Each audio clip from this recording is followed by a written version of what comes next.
What's going on, you wonderful people? Good morning and a happy Tuesday, March 25th. DK Show up on your radio dials at 105.1 FM, 790 AM. Also available online to stream it up at sportstalk1051.com. You got your smart devices, smart speakers. Download the app, take it on the go. Video streams also up and rolling. Facebook, YouTube, Twitch, Instagram. What do we got on our game plan for us this morning? It's going to be a good one here this morning as we are just now a couple days away from opening day for the Brewer Crew.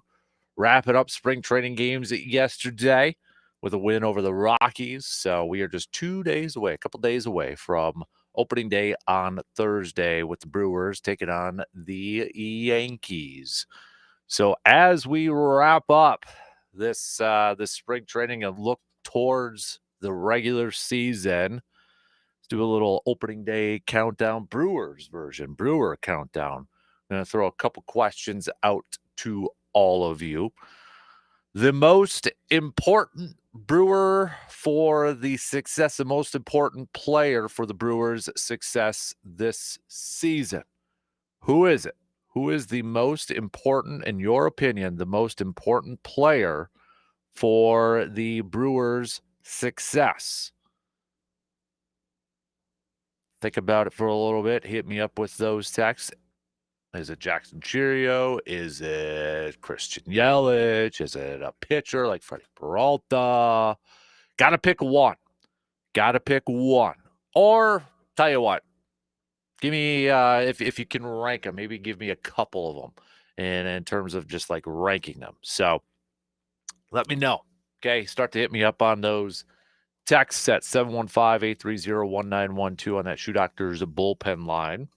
Or on the video streams. And then second part, as we start to count down our Brewers regular season with the conclusion of spring training, outside of health, because that would probably be everybody's number one on this list. Outside of health, the biggest question mark after everything we've seen in spring training, and we kind of have a pretty good idea of what this roster is going to look like.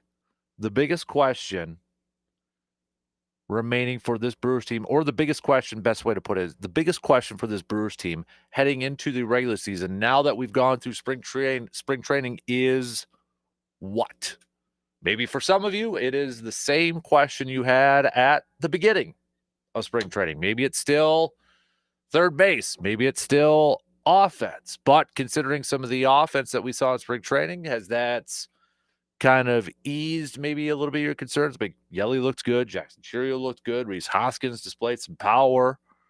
So maybe that's eased some of your concerns. Maybe not, because it's like, no, it's spring training. Ball carries a little bit better down there and such. So, but curious to hear from you as we'll talk some baseball here this morning and get ready for opening day coming up in just a couple of days.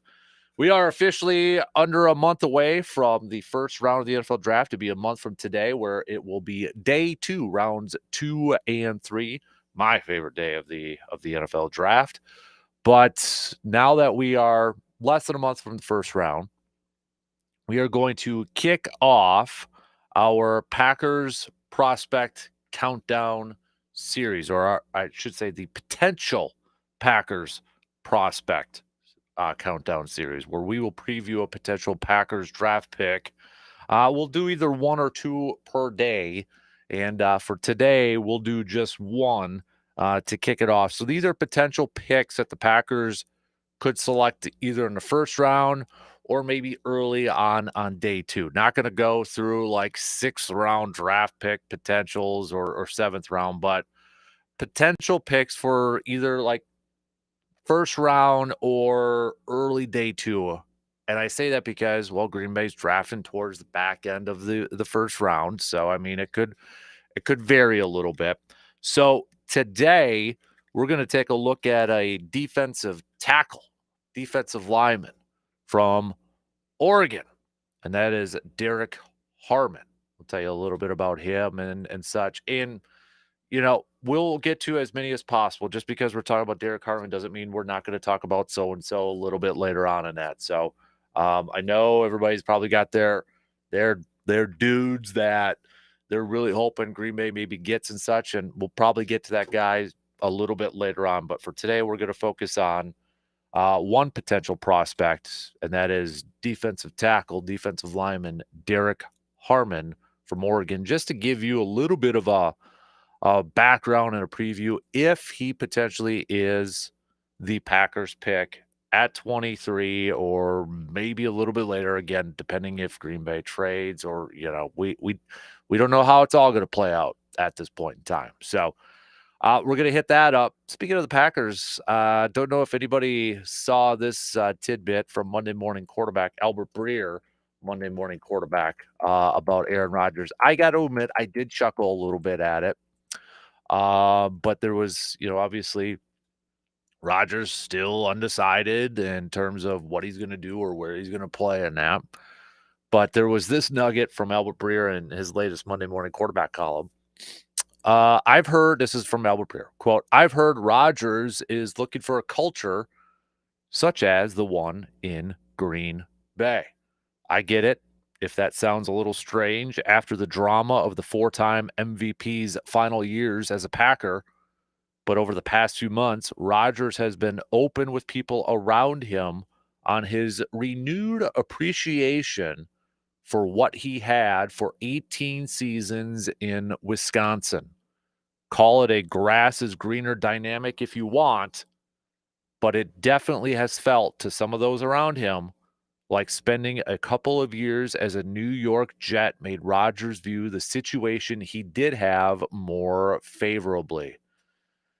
I believe it was the band Cinderella that once said, "You don't know what you got until it's gone." But I did kind of have to I did grin a little bit. I did kind of chuckle a little bit, considering everything that transpired the last couple of years in his last couple of years in Green Bay and the drama and all that. And now, spending a couple of years with the Jets. And we know how that all went down and such. Kind of puts things in perspective. So, you hear that and you're like, okay, who is that team that's available out there that potentially want him? I mean, it feels like it's the Steelers. So I think we're just kind of waiting maybe for him to decide if he wants to play or not. But I think if you're a Packers fan too, you kind of have to feel like, oh yeah, that makes me feel good about my team. It did for me. What else we got on the docket? We're going to catch up with RJ Cardinal, talk some Badgers with him. We're going to talk some, obviously, some more Badger women's hockey with them capturing their 8th national championship. Mark Johnson, 8 national championships. By the way, did you see this clip on social media? Was it yesterday, I believe? Because first I saw it yesterday. But it was right before the penalty shot, 18 seconds left to go. And there's a camera on him, and one of the commentators said they, heard Mark Johnson say this, and you can see it. You can read the lips there. It said, Johnson's like, "Who wants it?" Talking about the shot, and Kristen Sims' hand goes up. She raises her hand, and can kind of see him say, "It's yours." And then, boom, goes out there and nails it. That's so epic. The fact that it was caught on camera too. I mean, that's so epic. I retweeted it, such if you want to go check it out, but so cool. So we'll talk about that talk about Badger women's hockey with RJ. We'll talk some basketball with RJ as well as we wrap up the Badger men's basketball season too. So that's coming up in a couple of hours from now. It is also a Grind My Gears Tuesday. So what is grinding your gears? What's grinding your gears? All right, get it off your chest. Now is the time. Make it appropriate, though, so I can say it on the air. You can text us at 715-830-1912 on that Shoe Doctors bullpen line. All right, that's your game plan for us this morning. Let's get at it. Pitter patter, shall we? Pitter patter. Let's get at her. Let's open it up talking some Brewers here this morning. Threw out a couple of questions to you. We'll probably make it a 715 Fan Cave Speaks poll question too. So, but threw out a couple questions for you now that spring training is officially in the books for the Brewers, and we are just a couple of days away from opening day against the Yankees.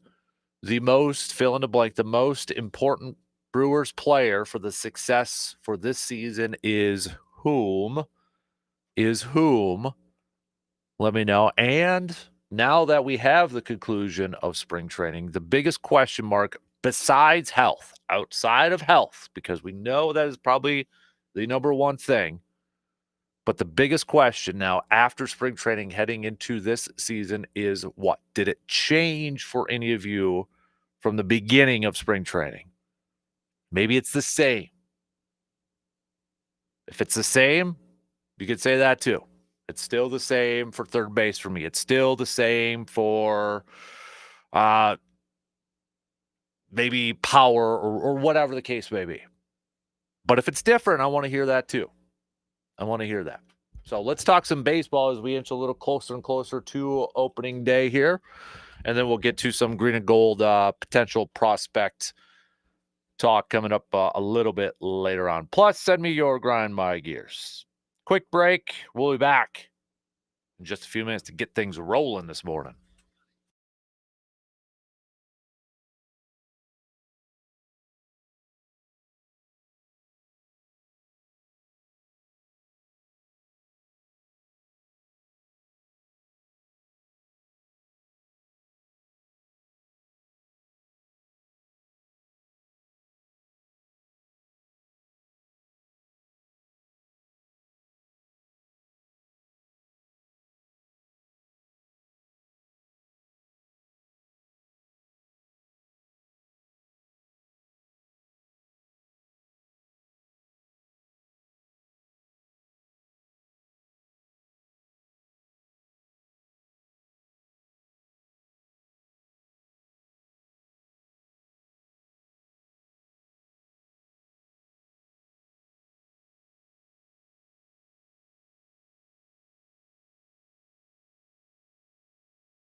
Looking to get your vehicle serviced, maybe getting some brakes, maybe you need some tires, or maybe it's simply an oil change. Look no further than our good friends at AJM Automotive on Brackett Avenue, 1919 Brackett Avenue, to be specific. So if you need to get your vehicle in for some maintenance, because it happens for everybody. It happens with every vehicle out there. Go give our friends at AJM Automotive a visit. You can give them a call, 715-835-9523. They also offer towing services too, because, obviously you don't want to be in a situation if that happens, but it does happen sometimes. And just know that AJM Automotive provides that as well. Plus, if you're getting ready for mowing season, getting ready. I know maybe a lot of people are getting anxious to get the mowers out. Dads out there getting the riders out. You got to get that service. They take care of that too. Small engines. Or if you're going to be putting away the snow blowers and such, they helped out with my snowblower before the season. So again, big thanks to AJM Automotive as well, because they are one of our partners for our draft coverage coming up next month there. So AJM Automotive, again, located in 1919 Brackett Avenue in Eau Claire. All right, let's begin this morning talking some Brewers. Opening day, just a couple of days away. We are officially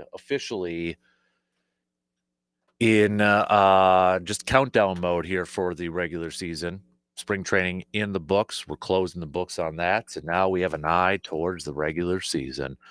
Throwing a couple questions out there for our little countdown series, or a little countdown to opening day. Who is the most important Brewer player for the overall success for this team this year? And now that spring training is over with, what is the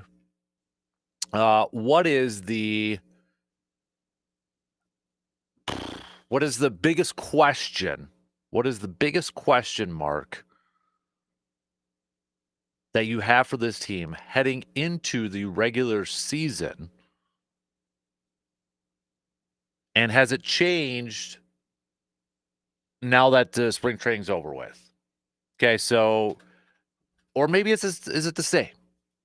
Do you have the same question that you did? Do you have the same question that you did at the beginning of spring training that you do now, or is it different considering what you saw during spring training? And take health out of it, because we know that's the biggest one. That's the easy one, right? That's the easy one.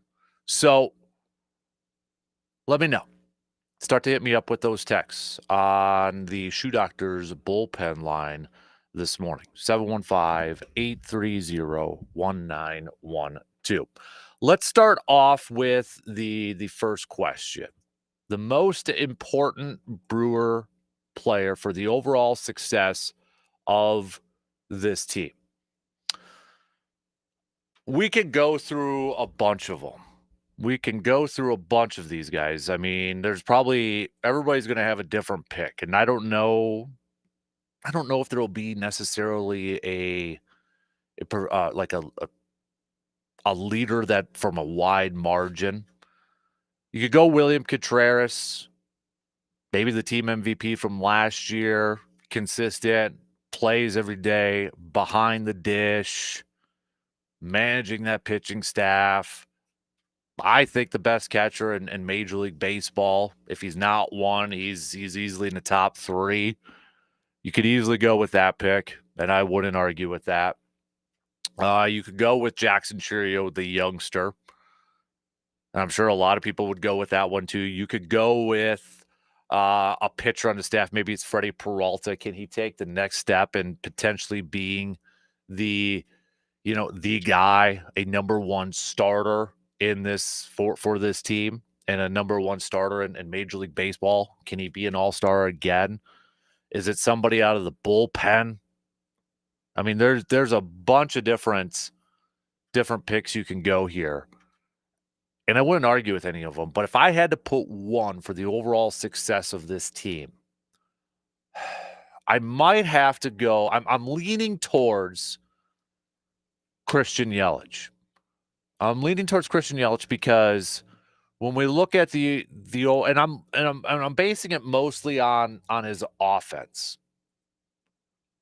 because I think we have got to we got to see the offense pick up from Christian Yelich where he left off last year, being an offensive threat in the middle of that lineup. I mean, before he got hurt, it was like, oh my gosh, we're getting glimpses of Yelich from 18-19, those MVP seasons from Christian Yelich. It's like, this is the Yelich that we have been missing for the last few years. And then, he's an all-star, he's a starter in the all-star game, and then the back injury, and it ends the season. Now you look at this team, and it's like, no Willie Adames, so you lose your power bat. You look at they really didn't replace it. Right? I mean, they didn't make any offseason moves as like, okay, we lost that power bat. We're going to insert, sign this guy, bring this guy. He's going to fill that void. They really didn't do that. They're counting on their guys, a lot of the guys that are coming back from last year, to help fill that void, whether it's a Garrett Mitchell, whether it's a Rhys Hoskins. And then it's Christian Yelich. So I look at that as, I think, if Yelich could pick up where he left off last year and provide that power, provide that threat in the middle of the lineup, that to me is going to be a big factor in this, because if he is going to be a guy that's going to hit around 300, over 300, and be a threat at the plate, that is going to be such a huge boost for this team. Because, and we'll get to the second part here in just a second, what's the biggest question heading into the season. And I think, I don't want to speak for everybody, but I think quite a few people, quite a few Brewers fans are going to pick, biggest question is still offense, maybe. Where is the offense going to come? Who is going to be the offensive leader of this team? And Christian Yelich can answer a lot of those questions if he's the guy that we saw last year before he got hurt. If he goes down again, or he misses extended periods, that's a huge loss in terms of the lineup, in terms of the offensive lineup. So I look at him as, for me, just by as slimmest of margins right now, I think he is, if I had to pick somebody as the most important Brewer player for the overall success of this team, I'm still going to go with Christian Yelich, because his offense is so important for this team to fill in the void left by Willie Adames. If he could pick up where he left off last year in terms of the production he was doing at the plate last year, that would be such a big boost for this team. Because yes, we're counting on a lot for Garrett Mitchell, but it's still a little bit unknown. We're counting on a lot for Jackson Chourio. He just turned 21. The bar is so high with this kid. We're going to set some super, super, super high expectations for him. Contreras, definitely up there. Contreras would be a very close second for me because of the other stuff that he does. He's a great offensive hitting catcher, but the other stuff of what he does behind the dish and managing that pitching staff, he's up there too. I don't know what type of offensive production we're going to get from Joey Ortiz this year. I know he hit well in spring training, but still a little bit unknown. Is Bryce Terang going to continue to do what he did last year at that leadoff spot and steal bases? What are we going to get for Vinny Capra and Oliver Dunn in that rotation over there? We're counting on a lot from these younger players, or from these guys who have been in the league for a year, a couple of years. Sal Frelick mixed in there too. What are we going to get from Sal Frelick? Dude beefed up. He had some muscle this offseason.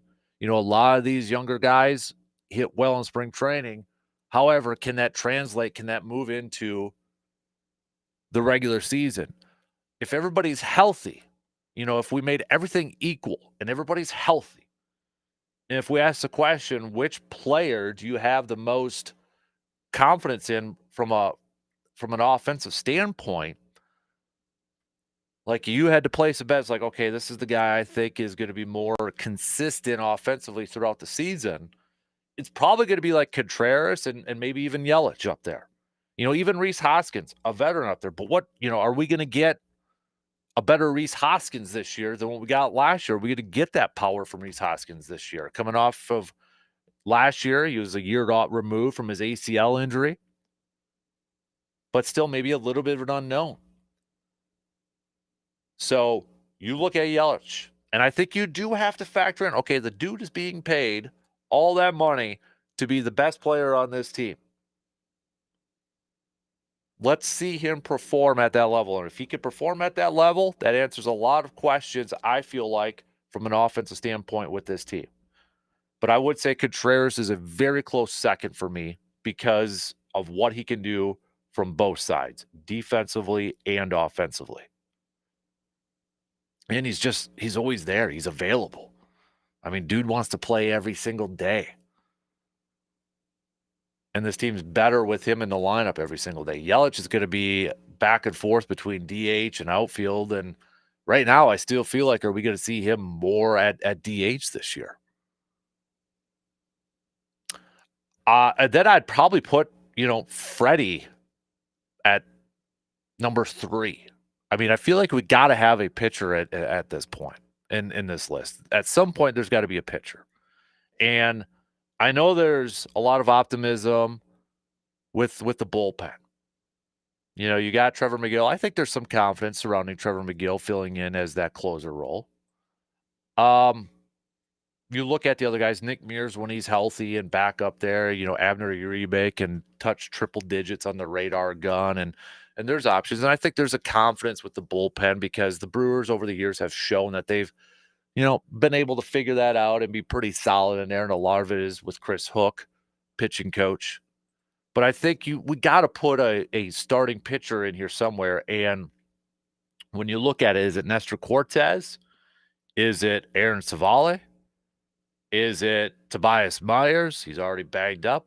Is it Freddie Peralta? Is it Brandon Woodruff? Well, that's still a little bit of an unknown. So I'm gonna go Freddie Peralta, probably at my number 3rd. But I would say like my top 3 are pretty darn close. There isn't a wide gap between any of these guys.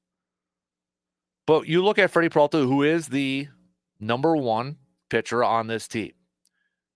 And you look at some of the projections for him,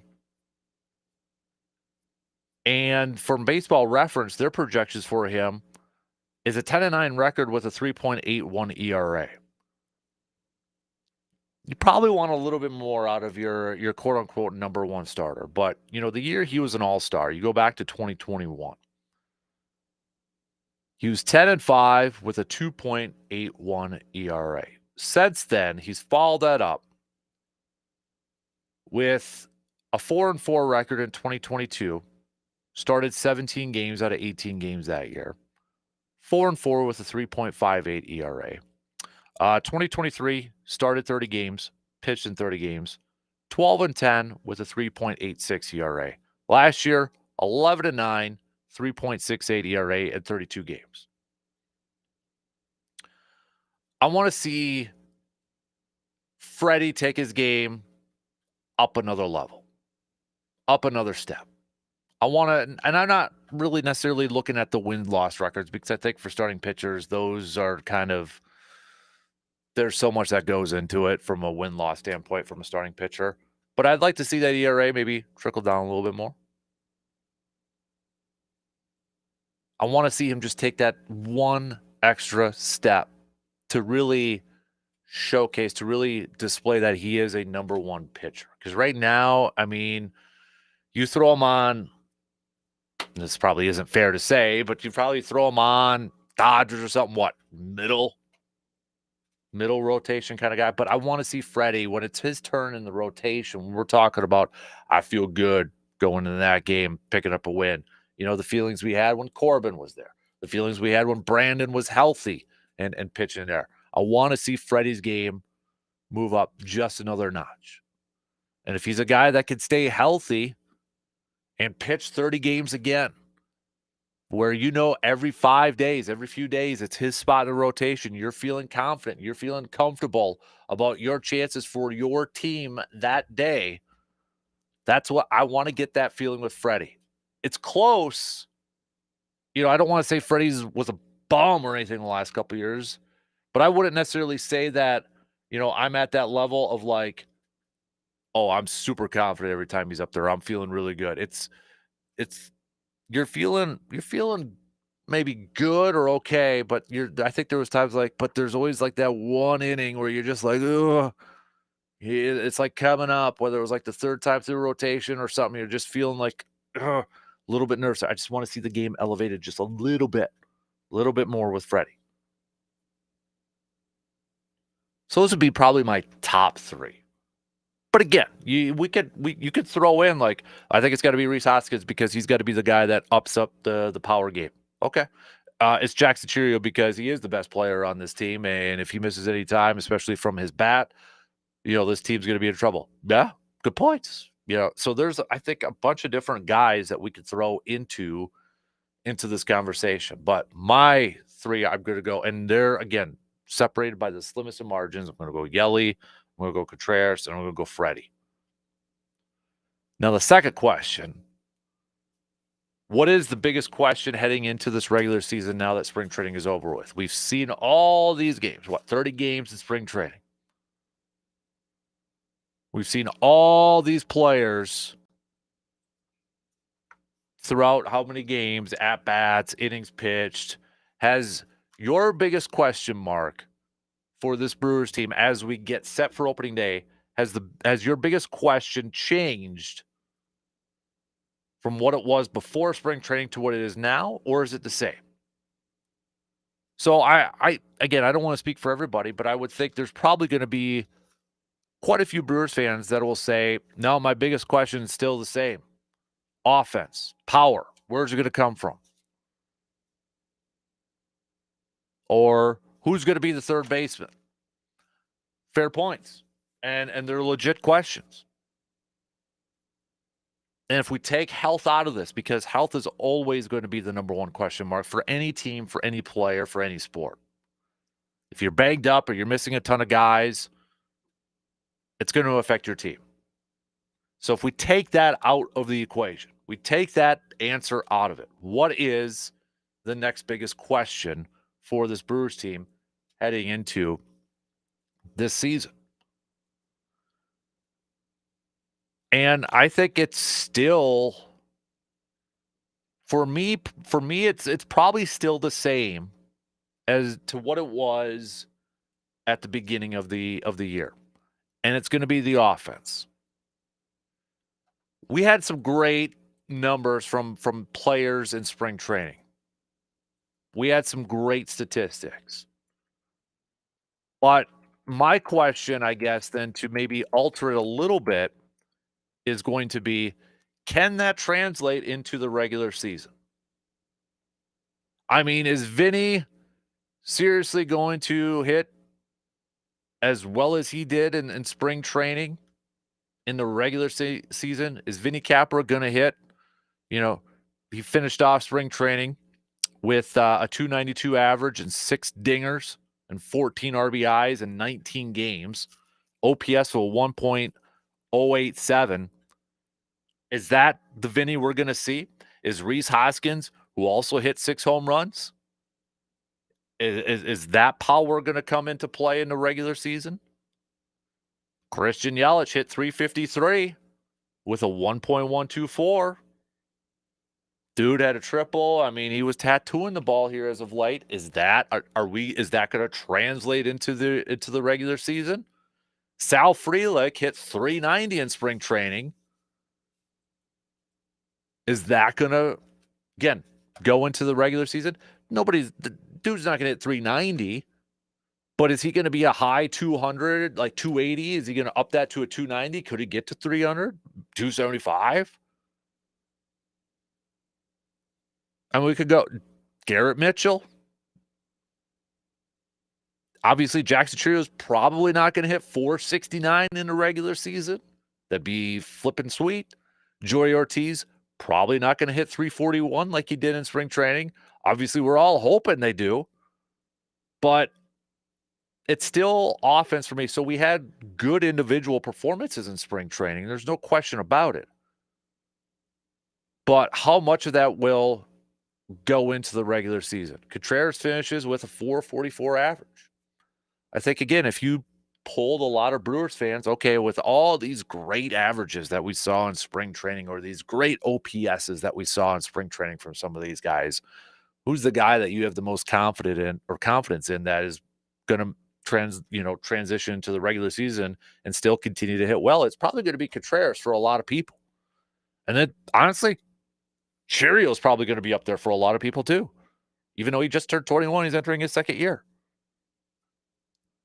But it's still going to be a big question mark for me because there's just not a big enough sample size in the regular season for some of these younger guys, like a Frelick, like a Mitchell, like an Ortiz, like a Terang.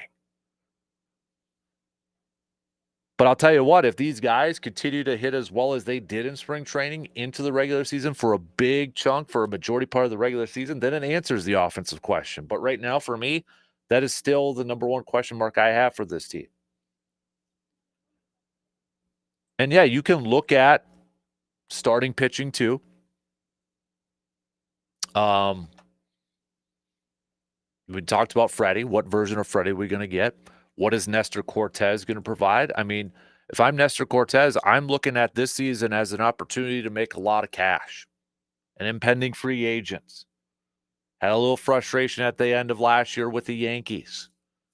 I'm looking at this as an opportunity that if I go out there and I pitch incredibly well this year, I could make a boatload of cash next year. Brandon Woodruff. What's going to be of him? That is a huge question mark heading into this. We began spring training by not knowing how he was going to look or what he was going to be able to do. And from all accounts in spring training, he has hit a lot of benchmarks. He has hit a lot of goals. He has done a lot of really, really good things. But when we do see him in the regular season, is it going to be coming out of the pen? Is it going to be a relief pitcher? Is it going to be a starter? And if he is a starter, how effective is he going to be?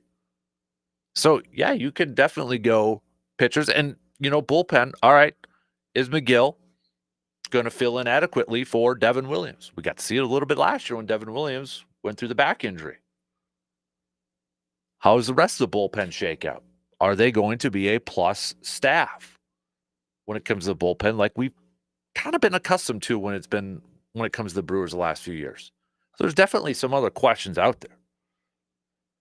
But I think for me, it's still going to be the offense.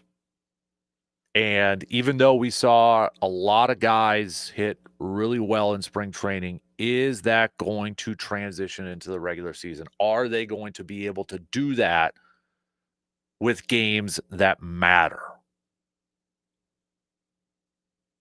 That to me is the big question mark heading into this thing. I'm a little bit more optimistic than maybe I was at the beginning of spring training. I'm a little bit more optimistic, like, okay, maybe Reese can bounce back this year and be a power guy. Maybe Jackson Chirio is going to be a better hitter, even though he was pretty dang good last year at the end. Is he going to up that up a little bit more this year? Yelly looks good. He looks healthy. All right, I'm a little bit more optimistic with that. Ortiz was hitting well. Frelick jacked up. Maybe he's got a little power. The exit velocity off of his bat this year in the spring training was up there. Maybe he's got a little bit more. So I'm a little bit more optimistic, but I don't want to look at these numbers from spring training and be like, oh, this offense is going to be number one in the league. No, I'm not. I ain't going there. Your most important Brewer for the overall success for this season is whom? And the biggest question mark besides health heading into opening day is what? Has it changed from what it was at the beginning of spring training? Let me know. Hit me up with those texts or comments. Quick break, and we'll be back to finish up the first hour after these quick words.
Craving top quality meats? Then you better get to Mike's Star Market. From their steaks to brats, it's baseball season. Come on, you got to get some brats and fire up the grills and get ready for opening day.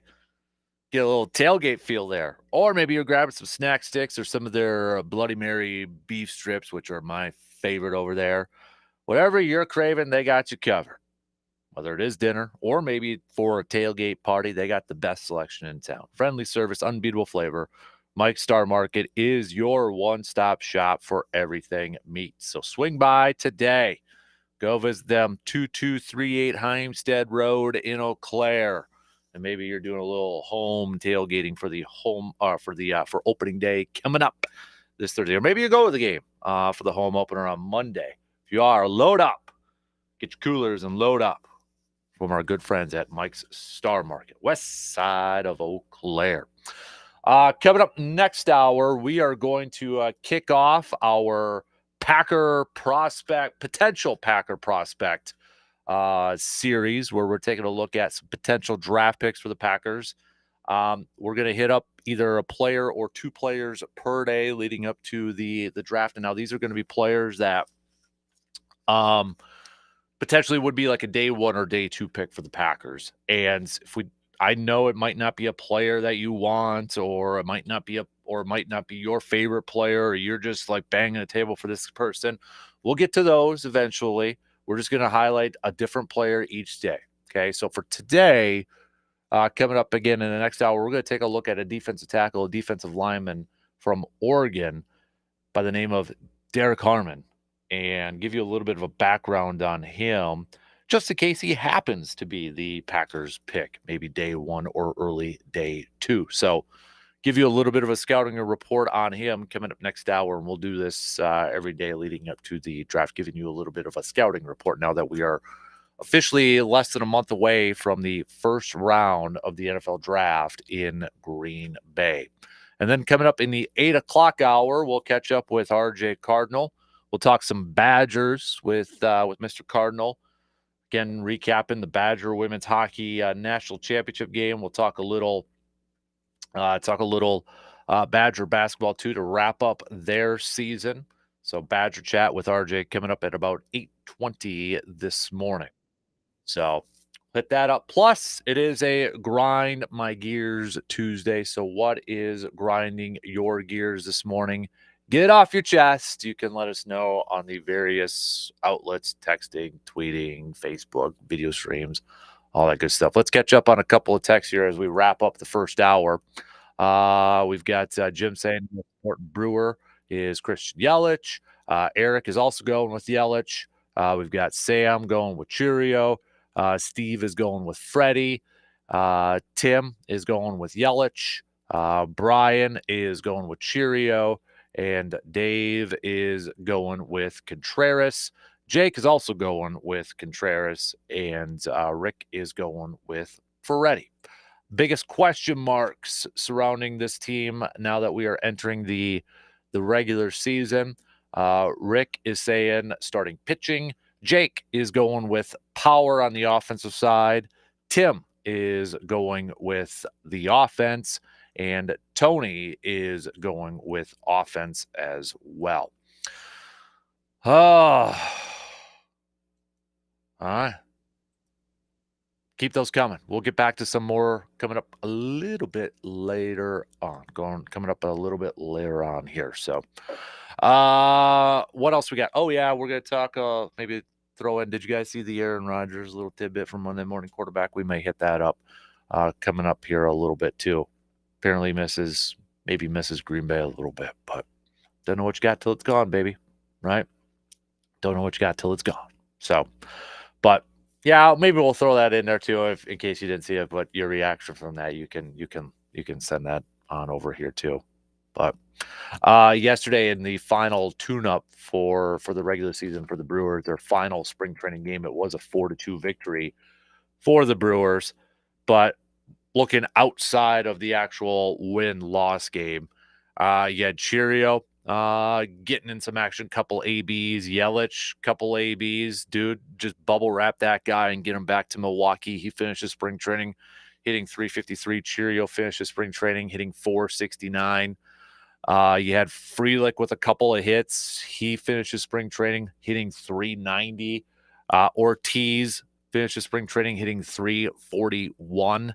So, I mean, some of these guys coming in here and, I mean, hitting incredibly. Dunn finishes with a 340 average. Capra finishes hitting 292. So, actually, a little bit down from what he was just last week. But again, the limited number of ABs are going to skew these numbers a bit. So, you got some of these guys that had a really good spring training. Hopefully that offense can carry into the regular season. Cortez in his final tune-up as well. 5 innings for him, giving up just 3 hits, issuing just 1 walk, striking out 5, no earned runs. Trevor McGill, though, he didn't even get through an inning, just two-thirds of an inning, giving up a couple hits, 2 earned runs, 1 K. So, but Cortez, I think it'll be interesting to see what he can do for the Brewers this season. All right. You're going to the home opener next Monday. I am. I haven't been there in so long. I'm a little nervous.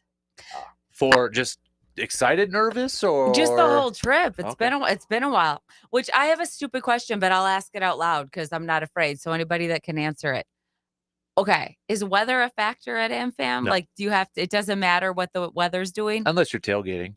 Okay, beforehand. right. If you're outside, but it really doesn't matter once you're inside. Nope. You got the roof that will open or close. It'll probably be closed that and day. we'll be at Johnsonville on that. So what's that like? Same deal? Doesn't matter?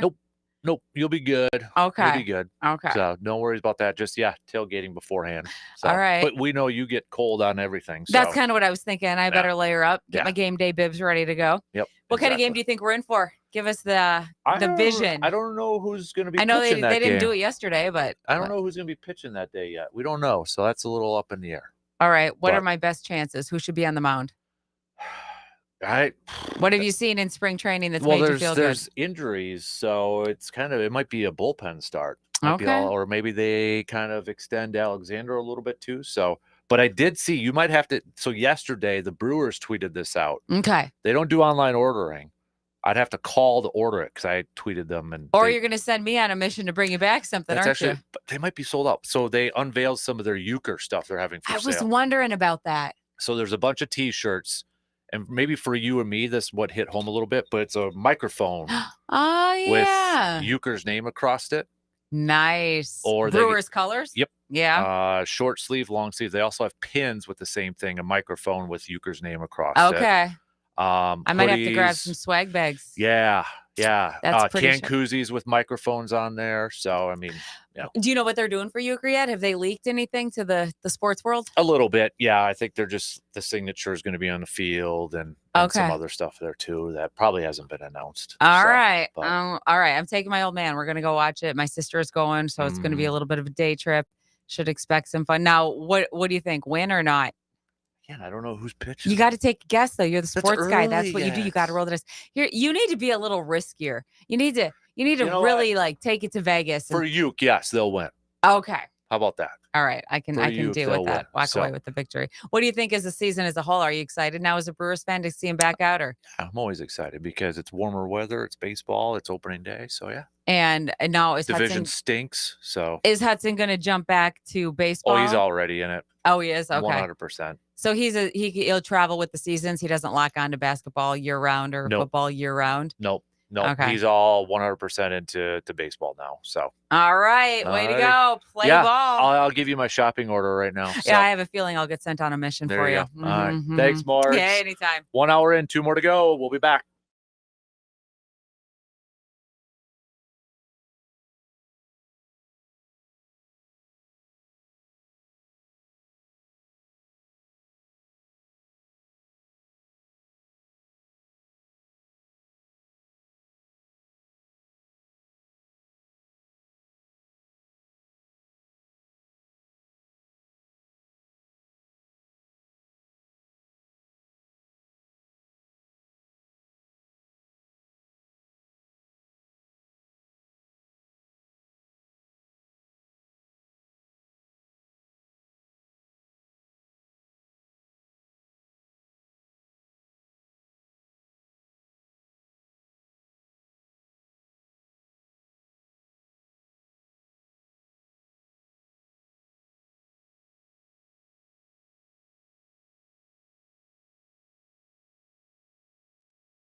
Here we go, second hour kicking off on this Tuesday morning. A big thanks for making us a part of your starts. Hopefully you're all off to a fantastic start this morning.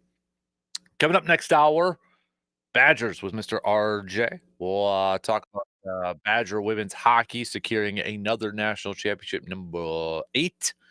We'll hit that up. We'll talk some Badger basketball with him. We got a little grind my gears coming at you before that, just shortly past 8 o'clock. So we'll hit that up. Send me your grind my gears Tuesday. What's grinding your gears? Come on, send something's bugging you. Something's just bugging you where you've got to get it off your chest. So send those on over, whether it's on that Shoe Doctors bullpen line with quick text, commenting on the video streams, hit me up with an email, or hit me up on the socials on X/Twitter, Instagram, or Facebook. So we'll get to that. We're going to kick off our potential Packers prospect series now that we are less than a month away from the first round of the NFL draft. We're going to start to take a look at some players that the Packers could potentially pick with one of their first picks, whether it's in the first round or early day 2. So going to hit that up coming up here in just a little bit. Before that, though, Bucks last night, they fell to the Phoenix Suns. Devin Booker hit what was the game-winning shot with just a couple seconds left, and whatever play that the Bucks tried to design for the game winner. I mean, I don't know if I'd want Brook Lopez with a turnaround fadeaway from like 3-point distance on the side to be my choice. And I know Doc and Brook and Giannis were asked about it after the game, and still kind of confusing on what they were trying to do there. But nonetheless, Bucks falling to the Suns, and with the Pacers defeating the Wolves last night, the Pacers are now up 2 on the Bucks for that 4th spot in the Eastern Conference, and the Pistons are just a half game back from the Bucks for that 5th spot. And it ain't going to get any easier these next couple games for the Bucks, because they wrap up their road trip with a game against the Nuggets tomorrow, and then they'll be back home, but against the Knicks. So things ain't getting any easier for the Bucks as they wrap up this regular season. Just 11 more games to go here. But yeah, no Dame again last night for the Bucks, dealing with a calf injury. Hopefully this is something that won't linger for the Bucks as they get into the postseason. Hopefully this isn't something that'll affect Dame from his availability to play in the postseason, but got to be a little bit worried about it right now, I would imagine. But last night, Giannis, 31 points, another double-double for him with 10 rebounds. He had Brook with a double-double, 23 points and 10 rebounds. Gary Trent Jr. came off the bench, contributed 19. But that was it for guys in double-figure scoring. Or excuse me, Kyle Kuzma had 15 too, but that was pretty much it. Then you had a big drop-off. Not a lot of offensive production from anybody else after that. Prince, just 3. Rollins, 8. Porter Jr., 5. AJ Green, 2. Not a ton of offensive production. And boy, they need Dame back, and they need Dame healthy with that calf injury. And I'm a little bit nervous. I shouldn't say. Let me rephrase that. I'm more nervous than what I have been. Like, I don't even think right now. I don't know if I'd pick the Bucks to get out of the first round. It's such a wave of emotions right now with this Bucks team that I didn't expect them to make a deep playoff run. I didn't expect them to get past the second round. Now I'm like, if we did a little gauge here of like where you're at with your Bucks confidence, I don't even know if they're going to get past the first round. And this Bucks team is like kind of like the Suns or some of these teams where they've got talent or they've got superstar talent, but they're just not playing to that level. They're not playing at that high level. They're like the Lakers from a couple of years ago, for the last couple of years besides this year, where they had LeBron and AD, but they were like bottom playoff teams in the Western Conference. And you're not supposed to be this bad with this amount of talent on your team. And this is kind of where the Bucks are at right now. Why is that? Coaching? Something else? Depth? It's frustrating. It's frustrating to watch this Bucks team poo-poo their chances. Poo-poo their chances away to trying to get another championship. But not a frustrating loss last night against a Phoenix Suns team who are under 500 for this season. They're going to make the playoffs probably.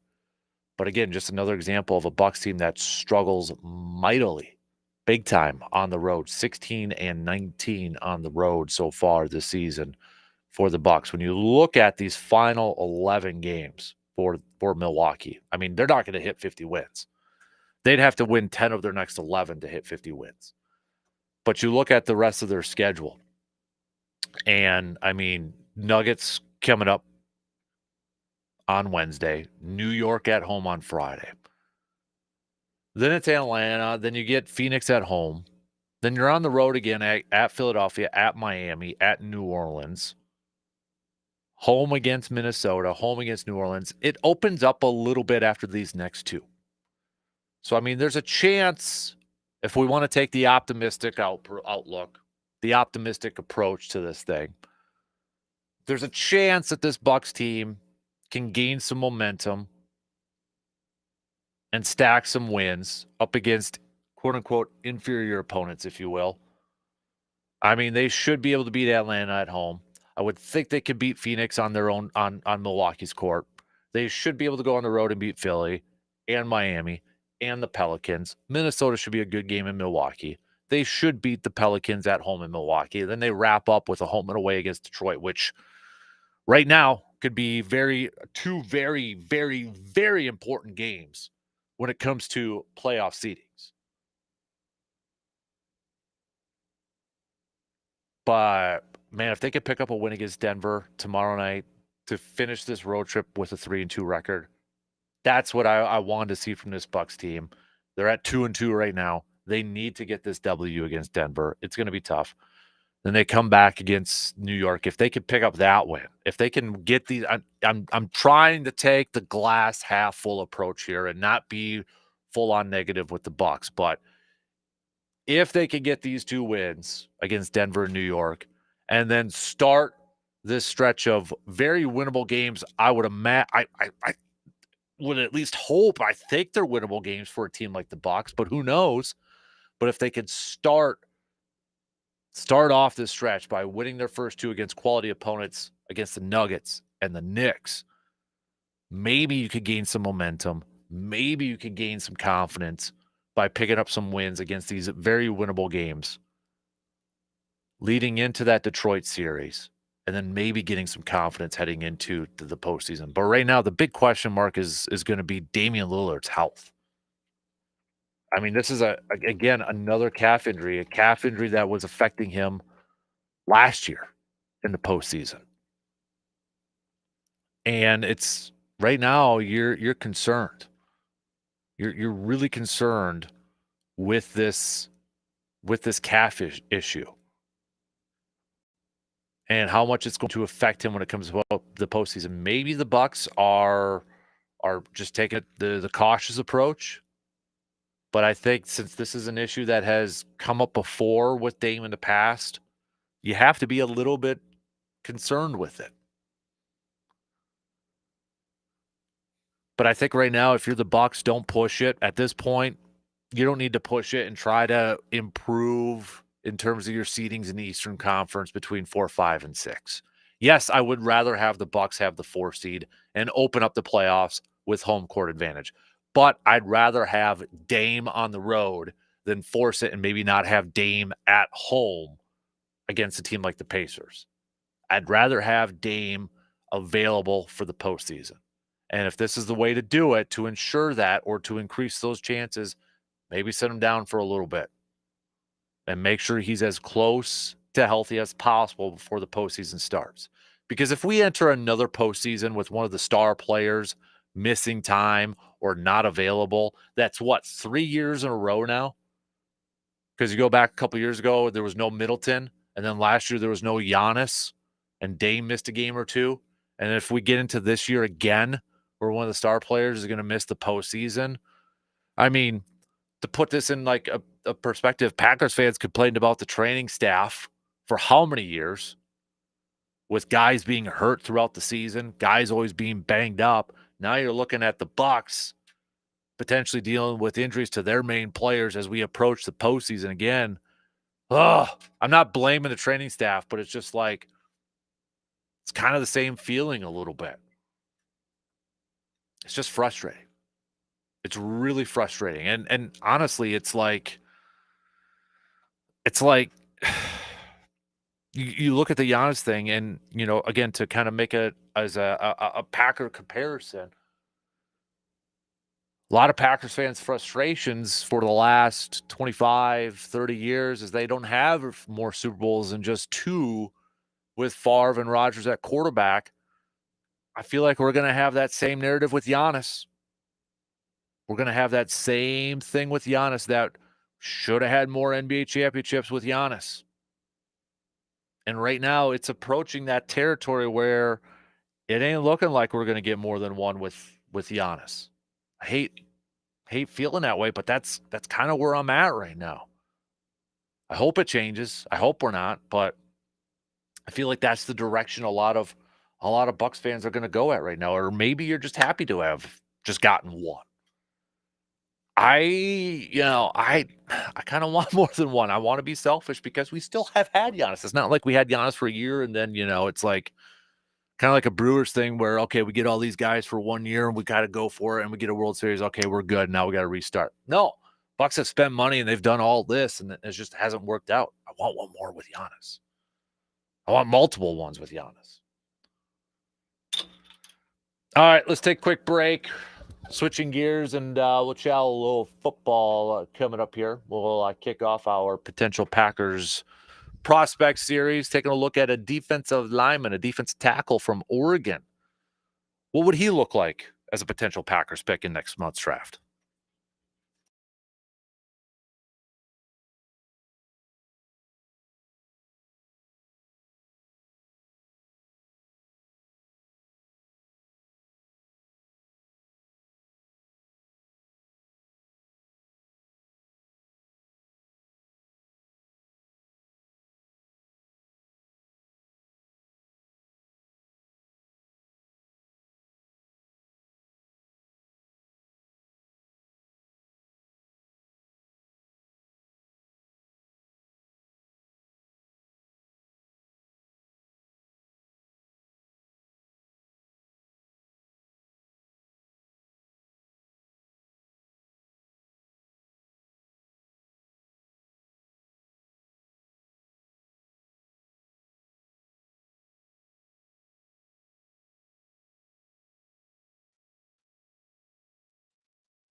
When pain slows you down, Chippewa Valley Orthopedics and Sports Medicine gets you moving again. From sports injuries to joint pain and everything in between, their expert team provides cutting-edge care to help keep you active. Hey, whether you need physical therapy or a customized treatment plan, they're there to help you heal faster and stronger. Don't let pain hold you back, people. Trust a specialist at Chippewa Valley Orthopedics and Sports Medicine to get you back in the game. Before we get to our potential Packers prospect series, kicking that off, I got to throw this out there because I'm sure a lot of you have already seen it and such, but Albert Breer in his latest Monday morning quarterback piece for Sports Illustrated, obviously a big talking point in the NFL is where is Aaron Rodgers going to play? What's he going to do? Is he going to play? Is he going to retire? That is the number one talking point in the NFL right now, whether you like it or not. And Breer had an interesting little tidbit that it made me kind of crack a smile, made me maybe chuckle a little bit. But this was his tidbit. Again, from Albert Breer's column, you can read the whole thing. And along those lines, I've heard Rodgers is looking for a culture such as the one in Green Bay. I get it if that sounds a little strange after the drama of the four-time MVP's final years as a Packer, but over the past few months, Rodgers has been open with people around him on his renewed appreciation for what he had for 18 seasons in Wisconsin. Call it a grass is greener dynamic if you want, but it definitely has felt to some of those around him like spending a couple of years as a New York Jet made Rodgers view the situation he had more favorably. Obviously, it's like the band Cinderella says, you don't know what you got till it's gone. So I kind of like, yeah, see, there you go. I also think Packers fans should take notice of this too. Because, yes, we do gripe about our favorite teams. We do gripe about how our favorite teams go about operating and their business and how they construct teams and personnel and that sort of stuff. Here you have a four-time MVP who it felt like he was getting everything he wanted with the Jets. Any player he wanted, he was getting it. He was getting his buddy Devontae. He was getting Allen Lazard, Randall Cobb, even. I mean, whatever Rodgers wanted, he was getting. They were catering everything to him, offensive coordinator, et cetera, et cetera, et cetera. But when it all said and done, apparently it wasn't as good as he had it in Green Bay. So I think it's also maybe a nice reminder that, hey, you know what? As much as we are frustrated at times with decision making and roster constructions, Green Bay maybe kind of knows what they're doing more times than not. We can definitely criticize some draft picks or, hey, that signing didn't work out or that decision didn't work out or that coaching decision. What are you doing over there, Matt LaFleur? Absolutely. I mean, that's going to happen and it's going to continue to happen. But maybe the overall picture is like, yeah, it's the culture in Green Bay. Pretty good. Pretty dang good. Even from a guy who was complaining a lot in the last few years and wanting out. And if this is all on the up and up, this report, maybe it wasn't that bad. Maybe it wasn't that bad. And now you're kind of clamoring for those days again. Kind of like what Andy says in The Office, right? Wish you knew you were in the good days when you were in them or whatever, however that quote goes. I should know it. I'm a big Office fan, but that was in the final season of The Office, which wasn't the greatest. So with that, let's get into a little potential Packers prospect series this morning. We're going to kick that off now that we are officially less than a month away from the first round of the NFL draft in Green Bay. And this is a series where we will put on our scouting caps. We're going to take a look at some potential Packers picks that'll either be there for day one or day two, early day two. We will try to hit up as many potential prospects as possible that are targets for Green Bay. So we're not going to talk about a quarterback because that's probably not going to happen. We're going to avoid those type of positions.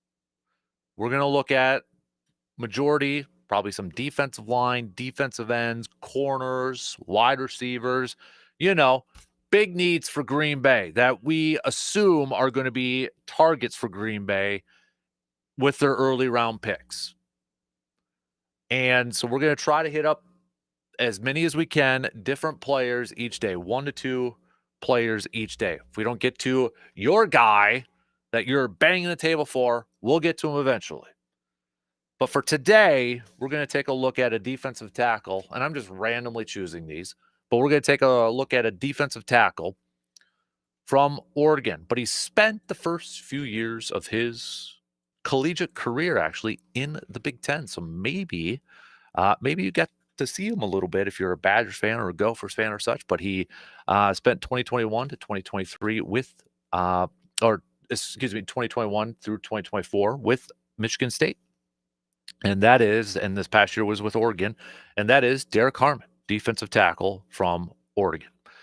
Now, if you've been perusing around some of the mock drafts by various NFL people out there, you've probably seen this guy's name towards the back end of the first round.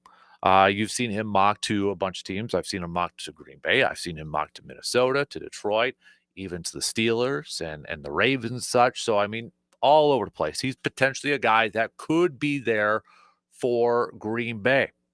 And maybe Green Bay's looking to add some more depth, more talent to their defensive line group.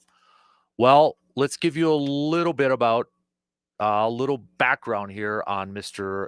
Derek Harmon, shall we? Do a little bit of background on Derek Harmon. So, Harmon here, what is this? Oh, yeah, still 21 years old, too. He's going to be 22 in October. So even though he's spent a few years in college, began 2021 to 2023 with Michigan State, 2024 at Oregon, that's going to confuse me because when I saw 2024 Big Ten, I'm like, oh, he's still with Michigan State. No, Oregon, Big Ten. So spent the first couple of years of his career at Michigan State, final year at Oregon, and he's still only 21 years old. So he's going to begin the NFL season at just 21 years old. But when you look at what the experts and the draft analysts and all that's all those people have to say, let's start off with some numbers from Pro Football Focus. Pro Football Focus had Harmon with 55 pressures last season, the most of any defensive tackle in the FBS. They also graded him at an 86.3 pass rush grade, which was tied for fourth. He made 5 sacks and 10.5 tackles for a loss. Daniel Jeremiah from the NFL Network, their main draft analyst, had this to say about Derek Harmon. Quote, Harmon is a quick, disruptive defensive tackle with excellent instincts. As a pass rusher, he has quick hands to knock away the punch of opposing linemen. He also has a club rip move that helps him collect early wins. He flashes an occasional bull rush, but I'd like to see more of it because it is effective. Against the run, he's very aware and avoids getting displaced by down blocks. He can anchor down versus double teams, and he excels at shooting gaps to disrupt and redirect runners. Overall, Harmon has a great feel for the game and can create a lot of havoc despite lacking in elite traits. Jeremiah lists him number 26 on his top 50 players. Doesn't mean he's got him mocked at 26. Daniel Jeremiah lists his top 50 players entering the draft, and he's listed at number 26. Another, Dane Brugler from The Athletic. He lists him at number 19, and he had this to say about Harmon. Harmon is a player who can win in different ways. He forces blockers to attack air because of his lateral explosiveness. But he also uses strong, crafty hands to swat away their reaches as he bursts through the gaps to close in on the ball carrier. He must become a more consistent finisher, but there wasn't a more disruptive interior defensive lineman in college football this past season. Eric Edholm from NFL.com also had this to say about him. Harmon does some wild things for a big man, and he carries his weight well. He'll always be a player who's more impactful than his stat line might indicate. So, some of his numbers. He's 6'4.5", about 315 pounds. At the combine, if you're looking into some stats, his production score at the 2025 combine, defensive tackle ranked number 4. His athleticism score from defensive tackles at the combine, 19th. Total score, defensive tackle rank 4th. RAS score may not be, I mean, we know that's what the Packers look at for a lot of these picks. They may downplay it, but facts are facts, and numbers and history shows us that they do look at a lot of that stuff when it comes to that. So it may not be at a Packers level, but again, I want a dude who's going to produce right away. If we're going to use a first round pick on a guy, I want a guy that is going to produce right away. And I feel like Harmon is a guy that can do that. That he's a guy that's going to be able, that you can plug in right away, and he's going to be able to produce from you. I did see one write-up from him, from an NFC executive, that said he plays like a Raven or Steeler. Off the tape, reminds me of a young Cam Hayward, but bigger Cam Hayward over with the Steelers right now. We know that the Packers have to get better at the pass rush from their defensive line. Up front, they have to get better, whether it's at the edge or from the interior. I personally would like to see the Packers get better, more consistent with their pass rush from the interior. Devontae Wyatt was their best interior defensive lineman from a pass rush standpoint last year. But he was banged up, and we didn't get to see him a whole lot. He's entering a huge year with this 5th year, or his 4th year with a 5th-year option coming up. If Wyatt is healthy and available and out there, that will help the pass rush. But I want a little bit more. I want a pass rush that comes up the middle and gets into a quarterback's face right in front of him right away, gets him off of his mark. Because if he's got to scramble and he's got to start to go to the outside or to the edge, then that will make things a little bit easier for those edge rushers to get after him. But if they can get that pressure up the middle, that would be a huge boost for this pass rush. I also saw the other day, I mean, this is a guy that is on the list for some other NFC North teams. From the Minnesota Star Tribune, Ben Gosling, he said that he's hearing that Harmon is a prospect on the Vikings priority list. Now, the Vikings, we know, really beefed up their defensive line, interior defensive line, right? They signed Jonathan Allen, Javon Hargrave, but they may be looking for a little bit younger and to create more depth. Saw the Lions are a team that's attached to him as a potential need. So, I mean, this is a guy that if the Packers don't select him, and I'm not saying the Packers should get him just so the Vikings and the Lions don't get him, but this is a guy that I feel like, and scouts sounds like feel like, that he can help day one for Green Bay. Put him on that defensive line, and he's going to help with the pass rush. He's going to be effective up there. So, is this a potential target for Green Bay? Absolutely. He absolutely is a target. And playing in the Big Ten, I'm sure Packer scouts are very familiar with him, and they've done their homework. And again, he's been attached to the Packers, and depending on various mock drafts or scout, people throwing him out there as a potential target for the Packers and that. So, I wouldn't be surprised if his name is called for Green Bay. And I feel like he's a guy that you can plug in day one right away within the rotation. Looking at some of the other numbers that he put out there for Oregon last year. I mean, we talked about, the pressures and such. And remember here too.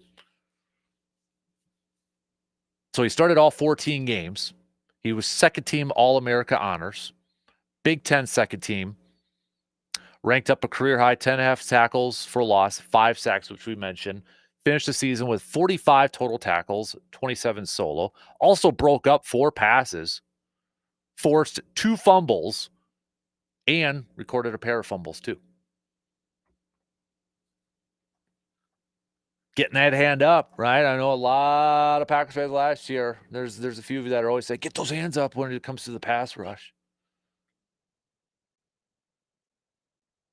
Yeah, definitely. I would not bat an eye. Would definitely not bat an eye if Derek Harmon is a potential Packer target. No question. So, and Derek Harmon was a co-defensive player of the week, a Senior Bowl co-defensive player of the week during the season too. And I believe, yeah. So that's a little bit about Derek Harmon, a guy that could potentially be available there, a potential Packers prospect when it comes to either maybe the back end. It seems like he's going to be a first-round pick, maybe middle, back end, depending on, there's still a little bit of time left that he can maybe move up on the draft boards, maybe fall down a little bit. But he is definitely, I think, if Green Bay wants him, if this is a guy that's high on their priority list, this is going to have to be a first-round pick for Green Bay at their spot. All right, let's take a quick break here, and we'll finish up the second hour.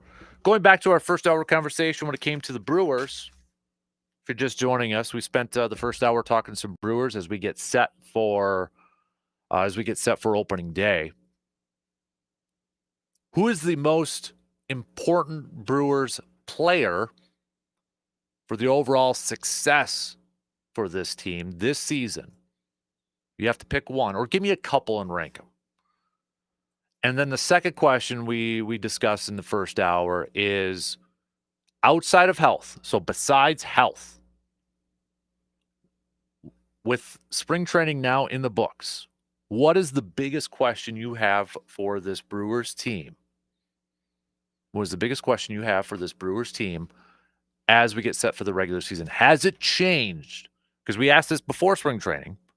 Has your biggest question changed from the start of spring training to where it is now, or is it still the same? So let me know. Hit me up with your thoughts on that. We're going to take a quick break, and then we'll finish up the second hour coming up after these quick words.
Thinking about getting new floors? Well, hey, make your vision a reality at Carpet City Flooring Center in Eau Claire. Whether it's soft, luxurious carpet, maybe some tiles or some vinyl planks, they've got the perfect style for every space.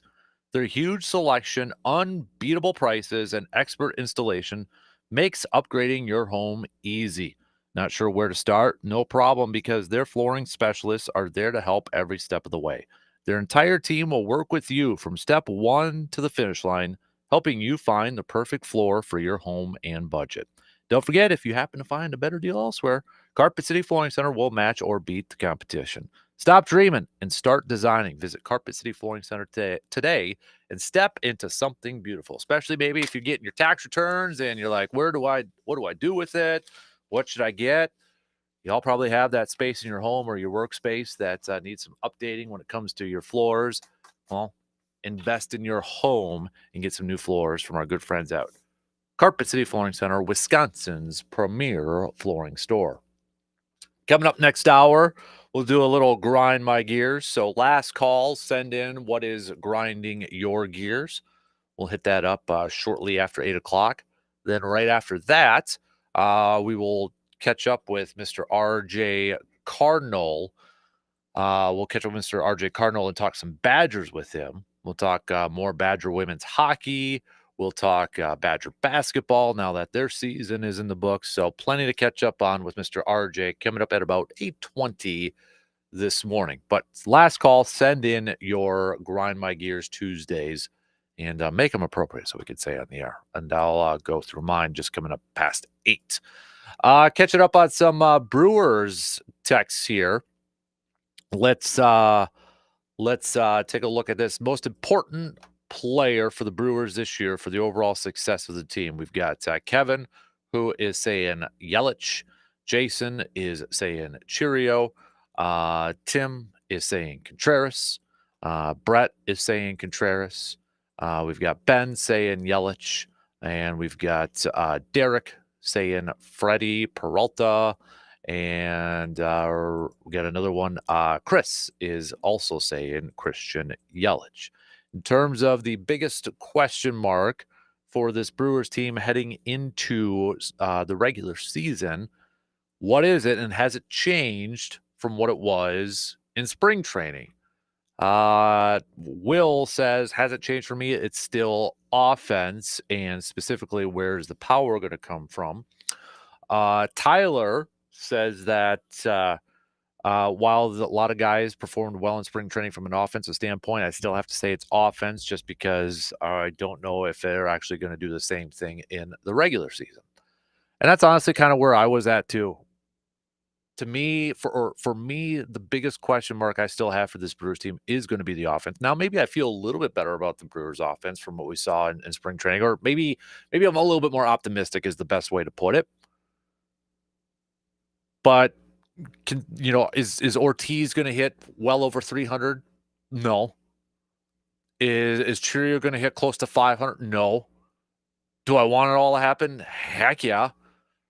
Odds are, no, it's not going to happen. But I'm maybe a little bit more optimistic that, okay, we're going to see jumps in the offensive production from some of these younger guys than what we saw last year. We're going to see a jump from Ortiz in the offensive production. We're going to see Ortiz perform even better than what he did last year. We're going to see jumps and power maybe from Rhys Hoskins, who had 6 dingers in spring training. Maybe he's the guy that's going to lead this team in home runs. Christian Yelich looked good.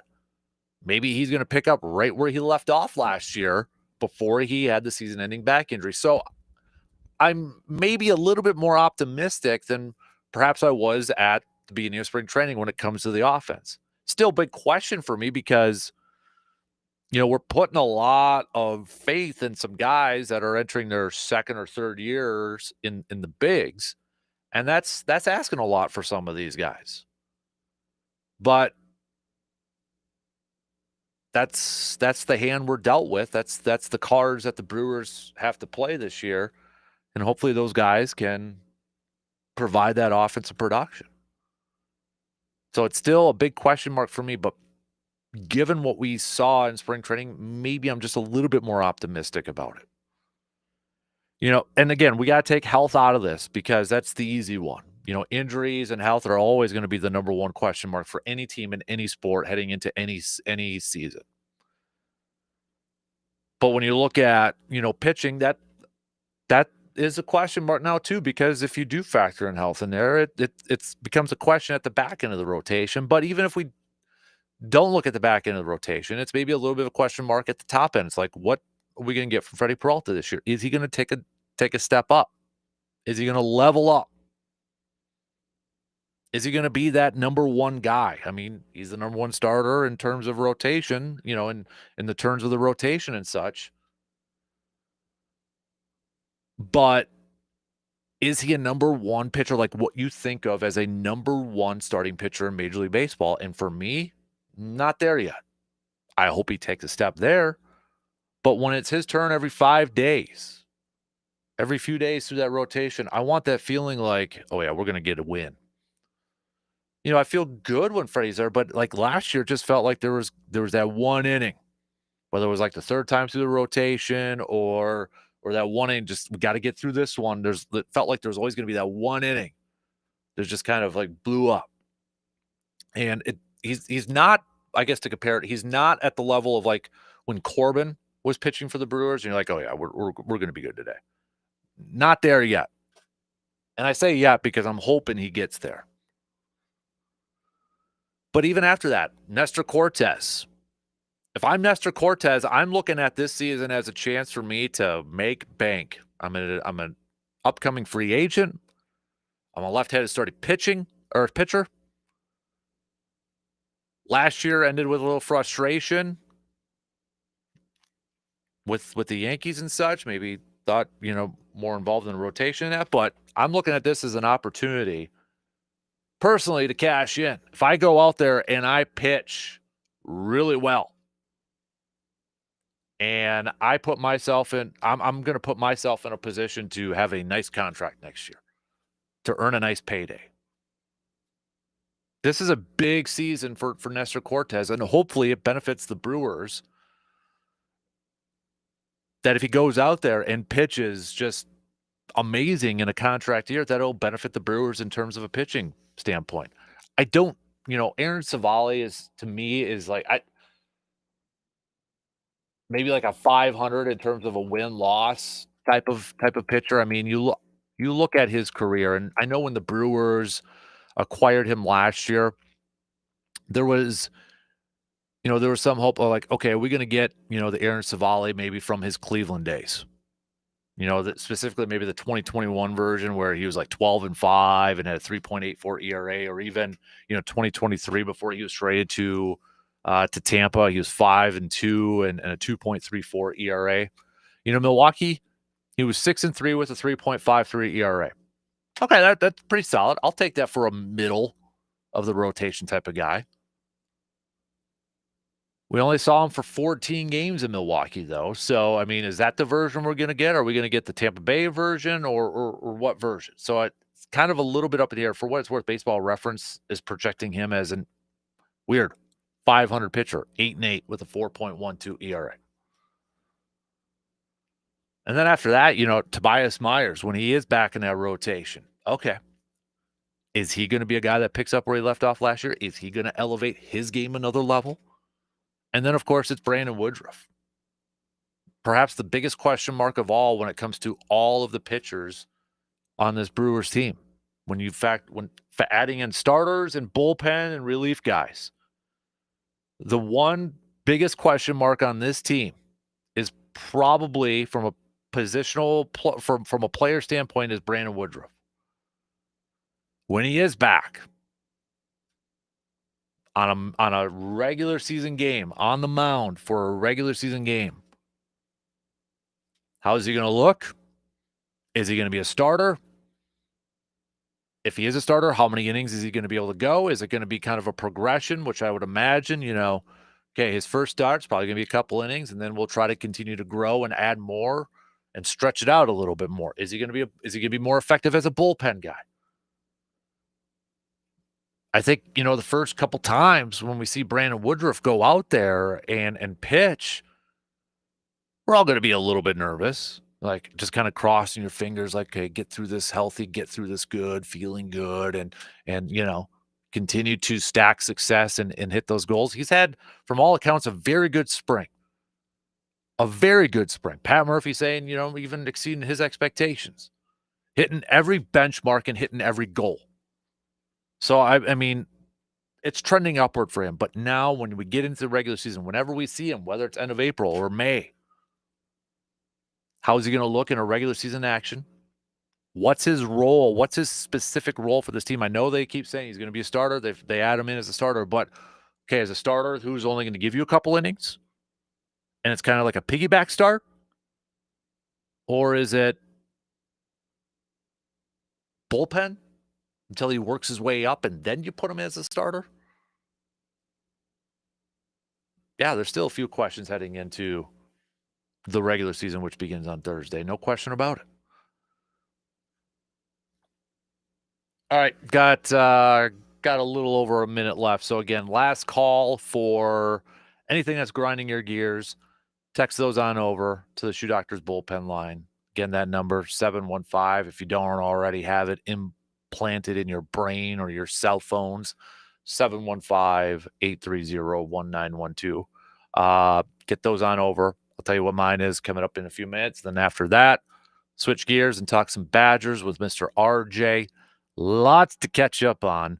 By the way, for our 715 Speaks poll from yesterday, and you'll hear the results throughout the day here this morning, but it's a new feature that we're going to be doing where we're going to ask you a question each day, and then we air the results on the next day. And the question was, do you put Mark Johnson on your Wisconsin Sports Mount Rushmore? Wide majority of you said yes, but you'll be able to hear those results later on this morning throughout the day here on Sports Talk 105.1. So we'll ask RJ about that too. We'll ask RJ a little bit about Mark Johnson and talk some Badger hoops with him now that the season is unfortunately in the books for Badger basketball. So plenty of Badger chat coming up. 2 in, we got one more to go. Take a quick break. We got some news updates, and we'll be back with a little grind my gears coming up after these quick words.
Final hour on this Tuesday morning, kicking off right now. DK Show coming to you on the radio dials of 105.1 FM, 790 AM. Also streaming online on sportstalk1051.com. Video streams up on YouTube, Instagram, Facebook, X/Twitter.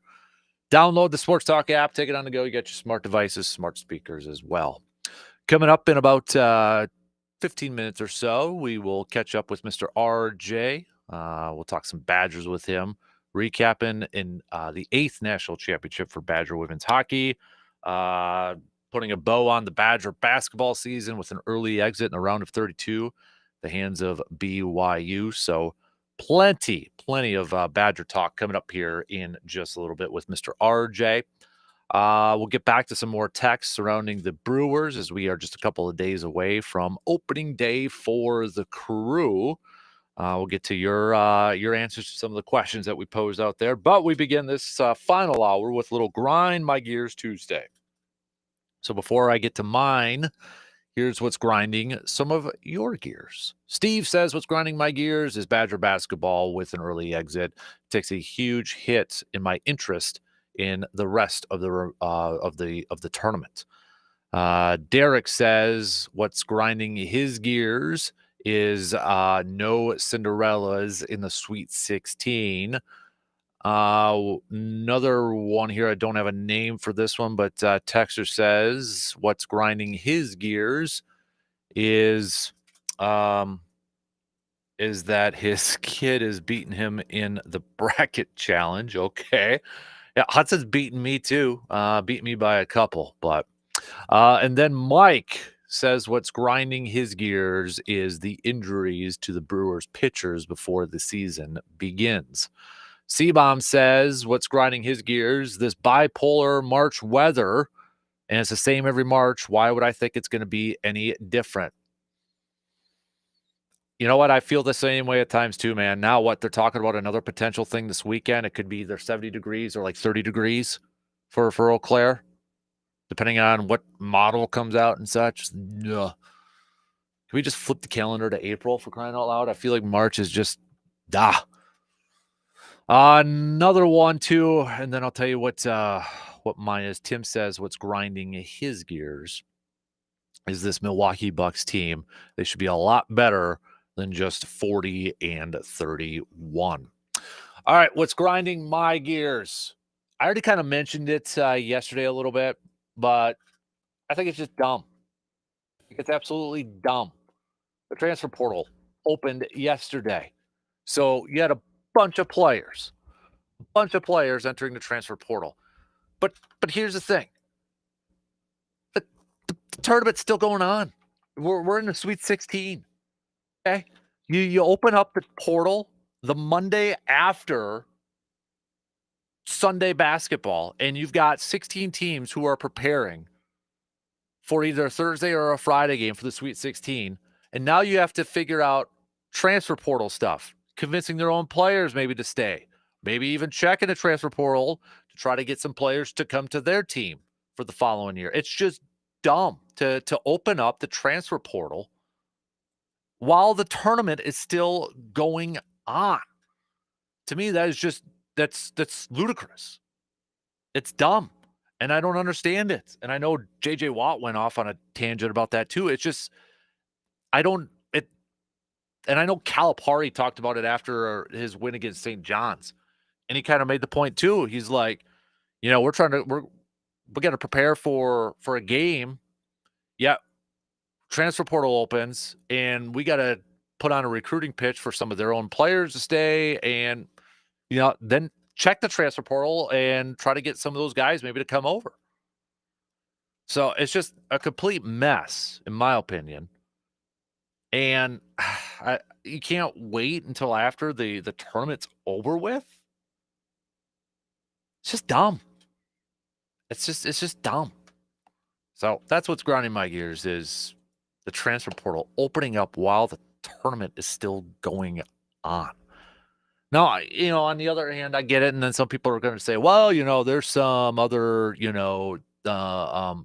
big team, there's no Cinderellas in this thing, so it doesn't matter, sort of thing. The big teams, the big programs are still going to get their guys in that, regardless of when it opens and that. Whatever. Still dumb. It's still dumb. All right, going back to some Brewers picks. Chad, not Seabaum, another Chad says the most important Brewer for this year is Jackson Cheerio. I've got high expectations for this youngster. Maybe a little too high for a youngster, but he has lived up to the spotlight, and I think he is already their best player.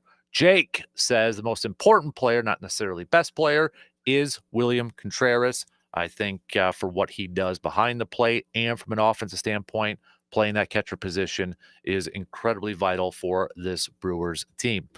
We've got another Dan out there. Dan says the most important player for the Brewers' success this year is Christian Yelich. If he remains healthy and puts up numbers like he was last year, this will be a big boost for an offense. That is also the biggest question that I have for this Brewers team heading into this season.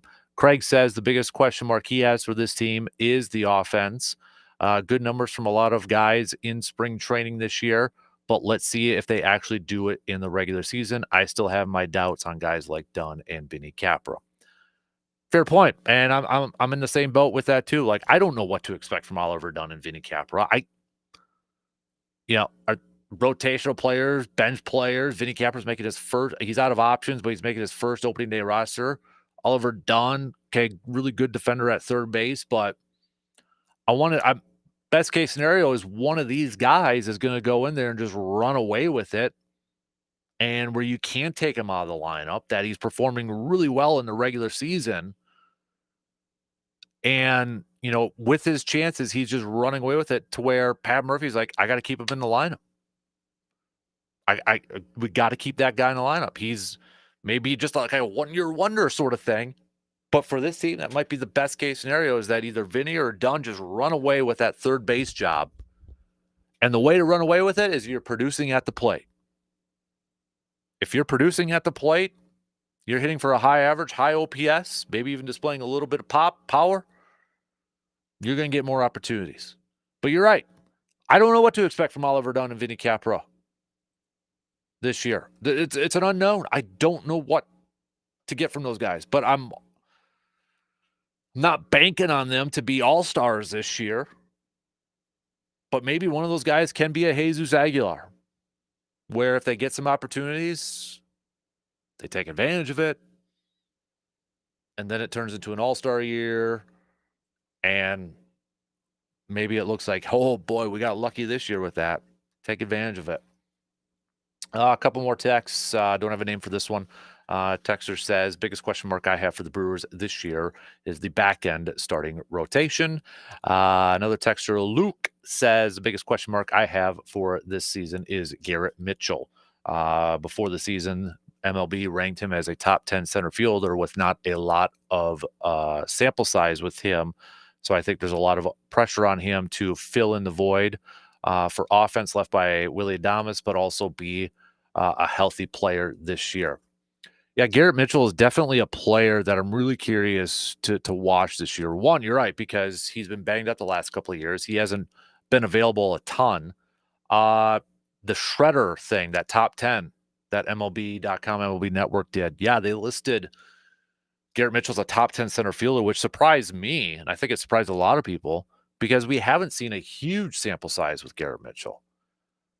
But it sure feels like the Brewers are optimistic in terms of what he can provide with offense, with power. We saw it towards the end of the regular season last year. He was getting inserted in, top half of the batting lineup. And I feel like the Brewers feel like that he's a guy that can provide a little bit of power in the middle of the lineup. The biggest thing for him has just been, can you be available? Can you be out there? And can you be productive at the plate on a consistent basis? Most important player for Scots for this Brewer season is Christian Yelich. Another texter says most important player for the Brewers' success this year is another Christian Yelich vote.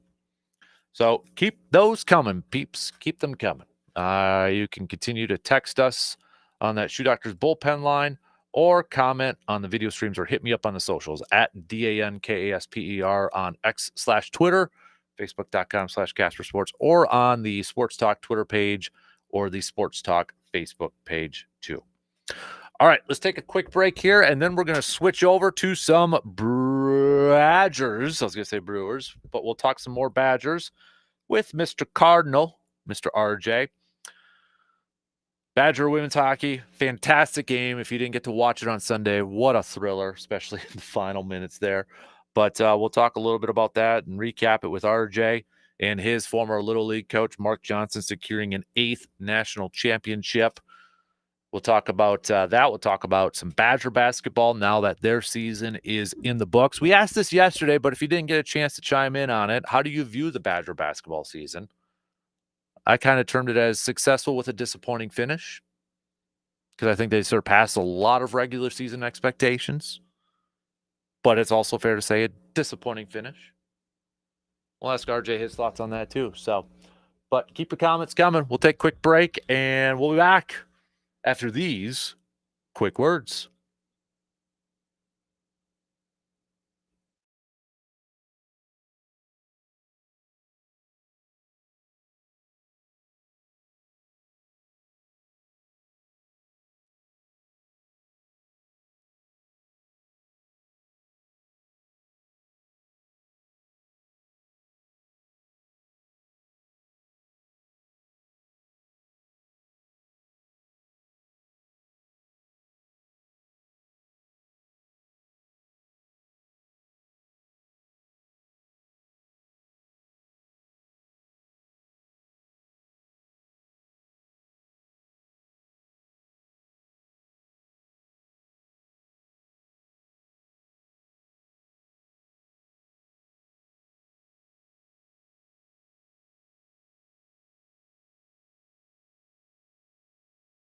Hey, easy on the echo. Ringfest 25 is a celebration of the bands they have at Lasker Jewelers. You know, bands, rings. What about rock? Diamonds. It's diamonds. Spring Ringfest, because you can't spell spring without a ring.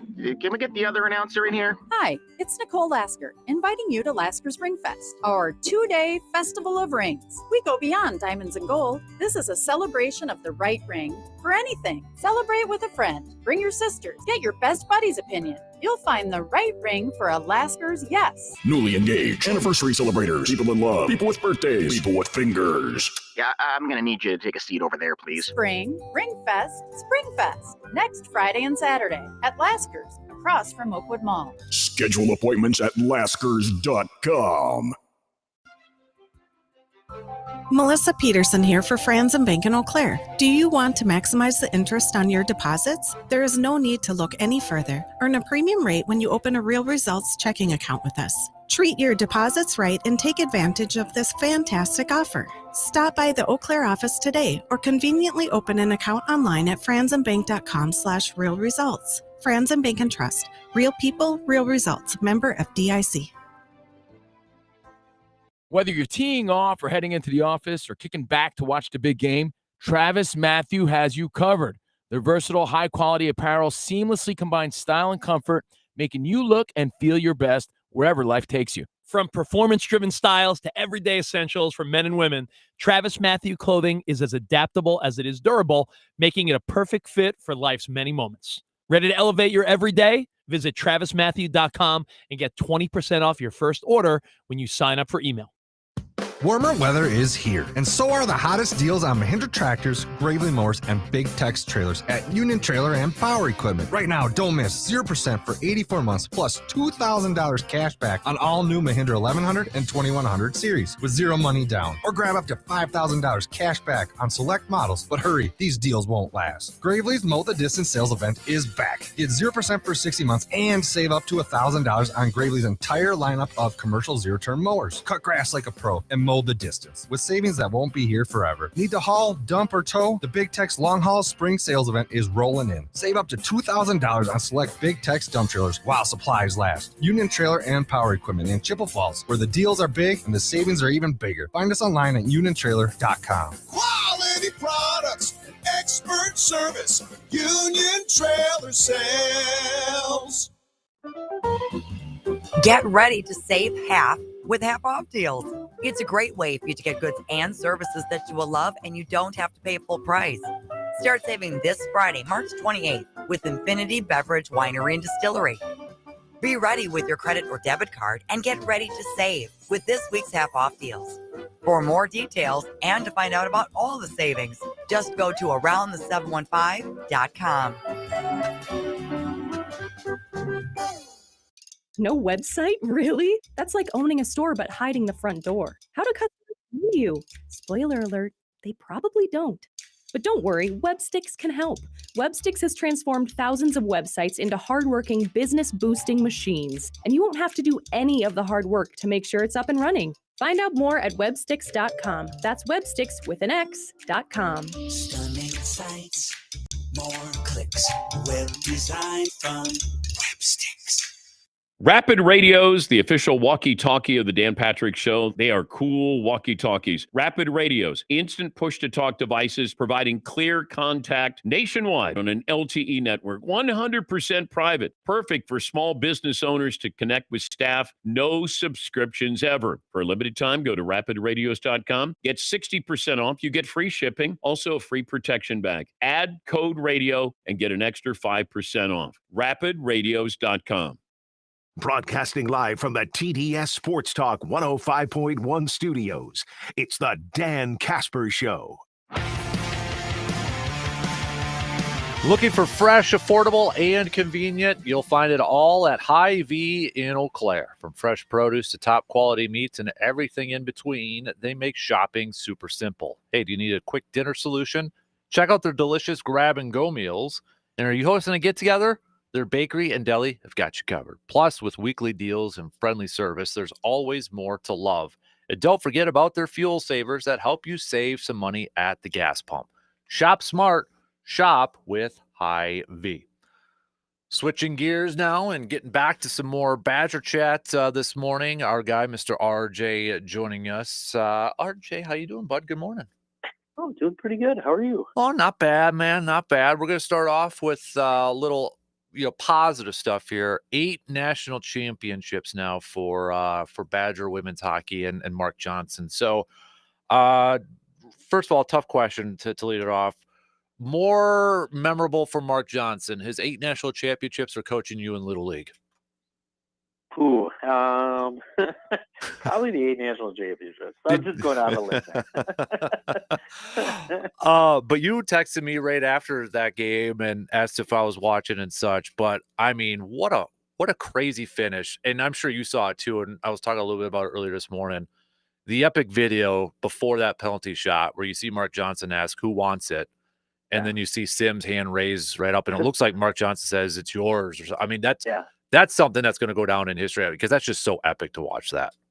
Absolutely. And apparently everybody on the bench was just saying her name too. So they're like it's not that she wouldn't have raised her hand, but I mean, even her post-game interview, she was like, everybody said, Simsy, you take it. And she was like, yeah, I'll do it. And I didn't even think about it, but like when we were texting back and forth and you're like, she got her with the triple deke. I was like, absolutely. But man, that game looked like Badgers were going to, fall a little bit short to have a penalty to tie it and then go into overtime. I mean, I can't imagine. Like, I'm just getting goosebumps kind of talking about it too. What a crazy, crazy finish to that season. Yeah, I mean, you look at it at the start of that game where the Badgers went on a power play, gave up a shorthanded goal, and then scored like 10 seconds later to tie it back up. Ohio State getting back out there. It was, and the announcers kind of made a point of it, especially getting ready for that penalty shot. They're like, if they make this and it goes to overtime, it's going to favor Wisconsin due to how deep their bench is and the amount of players that they can put out there with fresh legs. And you did see Ohio State throughout the game start doing shorter shifts once they got up 3-1. Wisconsin was able to claw their way back, was aided by, I forget who it was. Was it Harvey? who was a former Badger, transferred to Ohio State because they also had field hockey that she played in the fall, and she's the one who ended up grabbing the puck and sliding it out of the way. So a little connection there too, not just any Ohio State player. Mm-hmm. Or no, not Harvey. Who was it? It was somebody, but that was the former Badger who transferred to Ohio State. And yeah, that the Sims penalty shot was great. I mean, you get Ohio State getting called for too many players on the ice with 1:50 left. And I mean, that's one you can't really ignore. They, at some point in time with, less time on the clock, they start kind of looking the other way on some penalties and just letting the game play out. But when you have 6 people on the ice, you can't really look past that. And so Wisconsin was putting the pressure on, getting a lot of shots on, and who's to say if that puck goes in if Ohio State's player wasn't there, but I mean, it was clearly behind the goalie and on its way in. But still, it's just a crazy overall game. And then Sims with the rebound on the one of the first few shot attempts in the overtime period to put it in. And it was kind of funny. It was like watching Toy Story, like when Andy's approaching and all the toys just fall down. Yeah. As soon as that goal went in, you see every Ohio State player on the ice just fall simultaneously. And it really sounded like a Wisconsin home game up there too. So it was nice to see the Badger fans travel well, and like just overall a great national championship game, and a real entertainment. But I mean, had the Badgers come up short, I think I still would have thought that was a great game. Mm-hmm. But awesome to see the 8th national championship coming back to Wisconsin. Mark Johnson, and I mean, what a career from playing to coaching that he has had. I mean, he's like Wisconsin through and through, playing high school at Madison Memorial. Yep. Down there, obviously playing for the Badgers. We know the 1980 U.S. Olympic team, and then what he's done as a coach for this Badger women's team. I mean, if he's not on that Badger Mount Rushmore, RJ, what else does the guy have to do when you talk about one of the best Wisconsin sports figures? When you look at his whole career, what else is there left to do for him at this point? Yeah, he's got. Oh no, they won the national championship before he got there, and then won it in '82 after he was gone. So I think he missed out on a national championship at Wisconsin. Was it '81? Well, I think he was still gone by the time they won it. But yeah, his college career, going into the Olympics, he even had a pro career. I mean, it wasn't as great as his amateur career, but coming back coaching the men's hockey team as an assistant for a while, then moving on over to the women, it's just one of those. Yeah, he is one of those through and through Badgers where, it's just crazy to think about what he's done in the hockey community. And I don't think people in Madison or the state necessarily know how well regarded in the world of hockey he is, to the point. I mean, it's a totally different game, but I mean, you talk about the style of play he has there, and people know it can just, his system can translate past women's hockey into men's and pros and all that kind of stuff. So he's a guy that is up there in the hockey world where, mostly because of his dad. My brother-in-law's from Pittsburgh.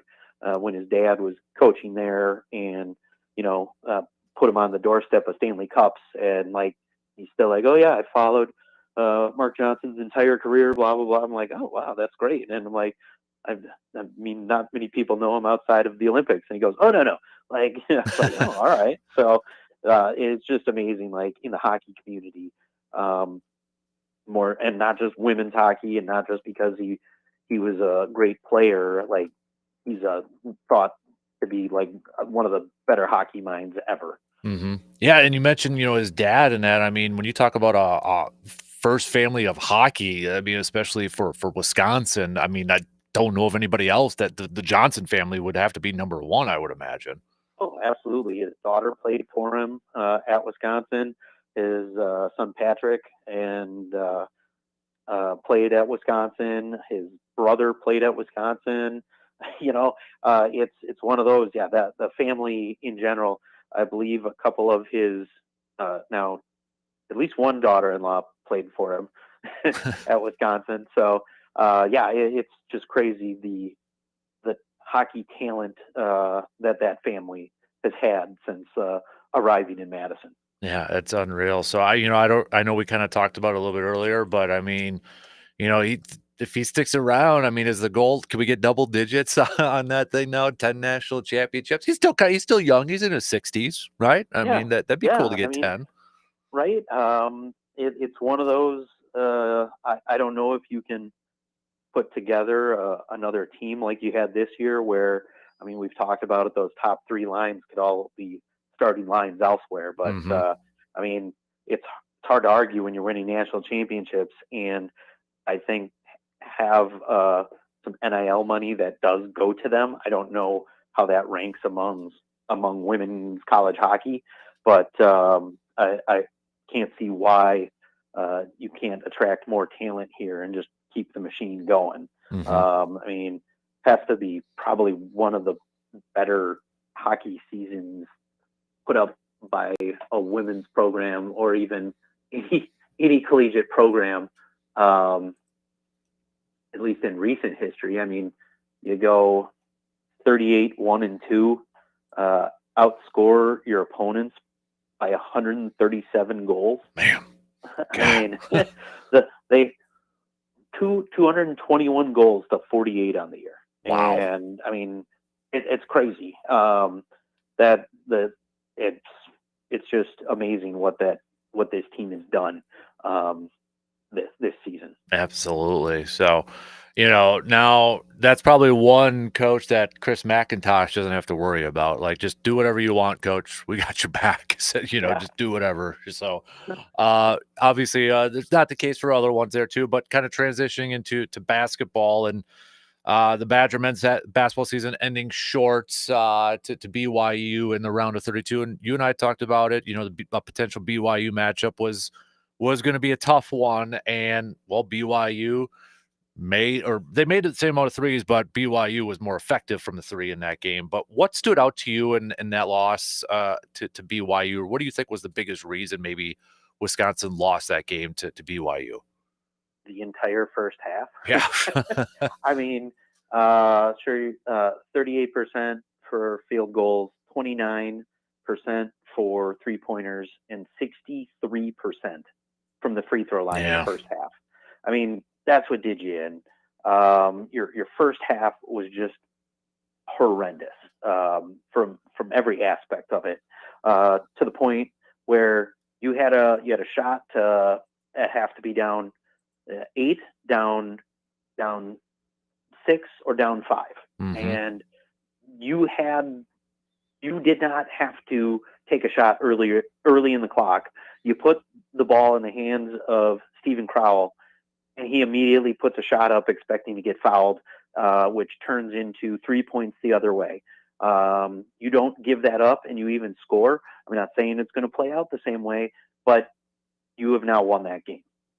Like, there's just, like, the first half in general was horrible. And then that just put an emphasis on it for you to be down 8 to down 11.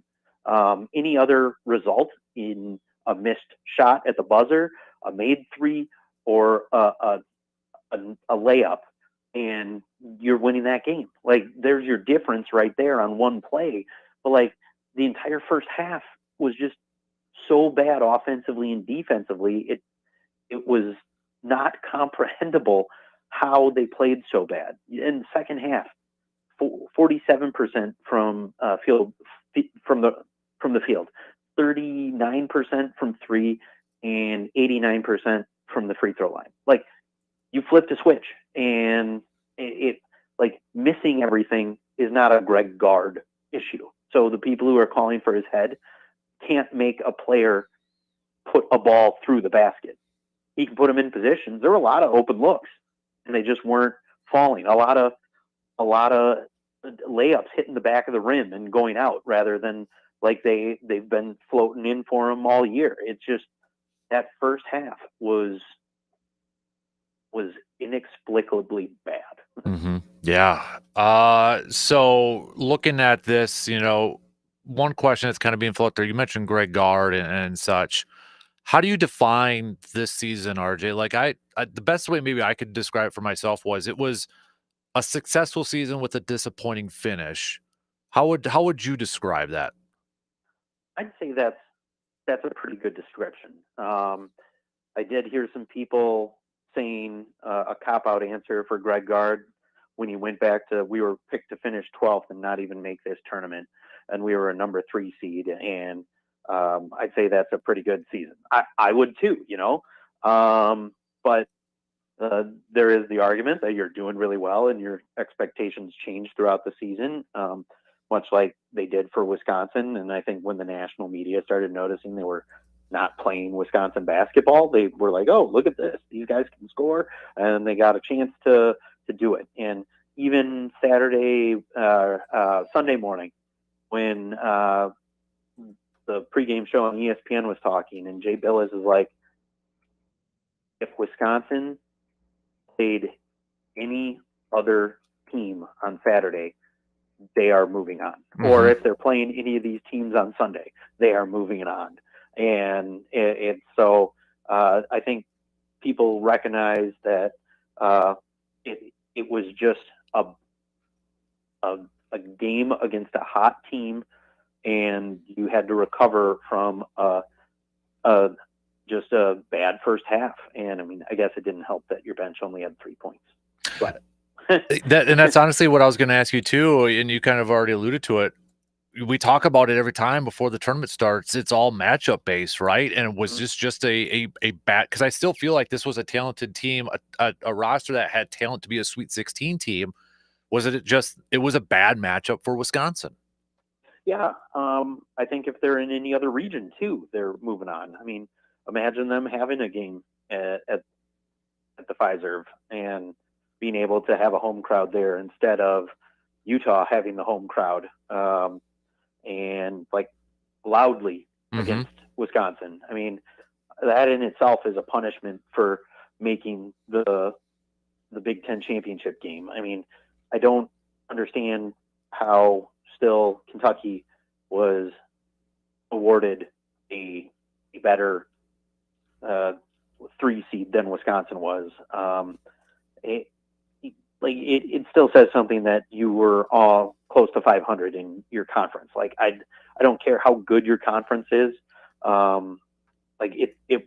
think it was proven it's not that good. You have 7 teams that are worthy of being there, and the other 7 who like faked their way into the tournament look bad. So it's one of those. That's a story for another day. But I mean, it now can be a what if Wisconsin was put into the not the 4 seed number 3. So you can ask about what ifs all you want, but we played the schedule that was handed to us, and he just ran into a team that somehow is a 68% free throw shooting team on the year, and even they were draining things like it was their job. Yeah. Because I mean, even that big center who apparently shot like 34, like around 40% on the year, made all of his free throws. Like, what's going on here? Right. Yeah, exactly. So I know there's probably, and I know like John Blackwell already kind of, kind of already talked about it and put down any maybe concern about him entering the transfer portal and such. But I mean, given the state of the NIL and transfer portal, is there still just a little bit of worrisome that maybe somebody like him gets offered a big chunk of money to go elsewhere, or are you pretty confident he's going to be back next year for Wisconsin? I mean, Chucky said the same thing. Yeah. So I don't really know. It's one you like to hear it, but yeah, in this day and age, it could be a couple weeks later and we find out, somebody offers him $750,000 to go somewhere. I know Wisconsin's been trying to, the basketball program has been trying to create their own arm for the NIL because they've been told most of it's for football apparently. So we'll see how well donors liked this year and see if they want to give specifically to basketball. I think it sounds kind of bad, but I'm not sure people really want to support the football team right now, and aren't looking forward to this year either. So it'll be interesting to see how that plays out in trying to replace the 6 roster spots you have to this year. And that's before we hear anything about anybody entering the portal, if they do or if they don't, because that opened Monday, and you have 6 seniors or graduate students who won't be on the team already. So you have 3 incoming freshmen, 2 from the state of Wisconsin, from the guard from De Pere, and then the center from Middleton, and then the kid from New Zealand who signed, who's got 0 stars and waiting down the ranking of the class to like 50th in the country, but because you have a 4-star and a 3-star there from within state, and we'll see. Kid's been playing pro ball for 2 years, but yeah, we'll see how that class rolls up. So you got currently 3 more roster spots to fill, and yeah, we'll just see where we can go from there, and hopefully you get a wing who thinks they can do what John Tonje did, or hopefully can do what John Tonje did, and or even a guy who will be here a couple of years, who can do what John Tonje did. But I mean, you have to start wondering what Wisconsin can get in the transfer portal now that I think we've seen that. And I don't even know what the evolution of this offense could be even further in year 3 of it. But I mean, 2 years in a row, you had AJ Storr and now John Tonje, who people were like, well, man, they weren't the greatest at the places they were before, but they have potential, and well, they landed at Wisconsin because nobody else really wanted them. Well, I mean, now hopefully it looks like a destination for a wing to come and have a breakout year and improve their draft stock, or if they want to develop, have 2 years in this system or more, to really make yourself look more NBA potential. Mm-hmm. Before I let you go, you mentioned a little bit about football, but news came that Wisconsin football announced the hiring of a new director of player personnel, Ethan Russo, coming over from University of North Texas. What exactly do you think his role is going to be with this football program?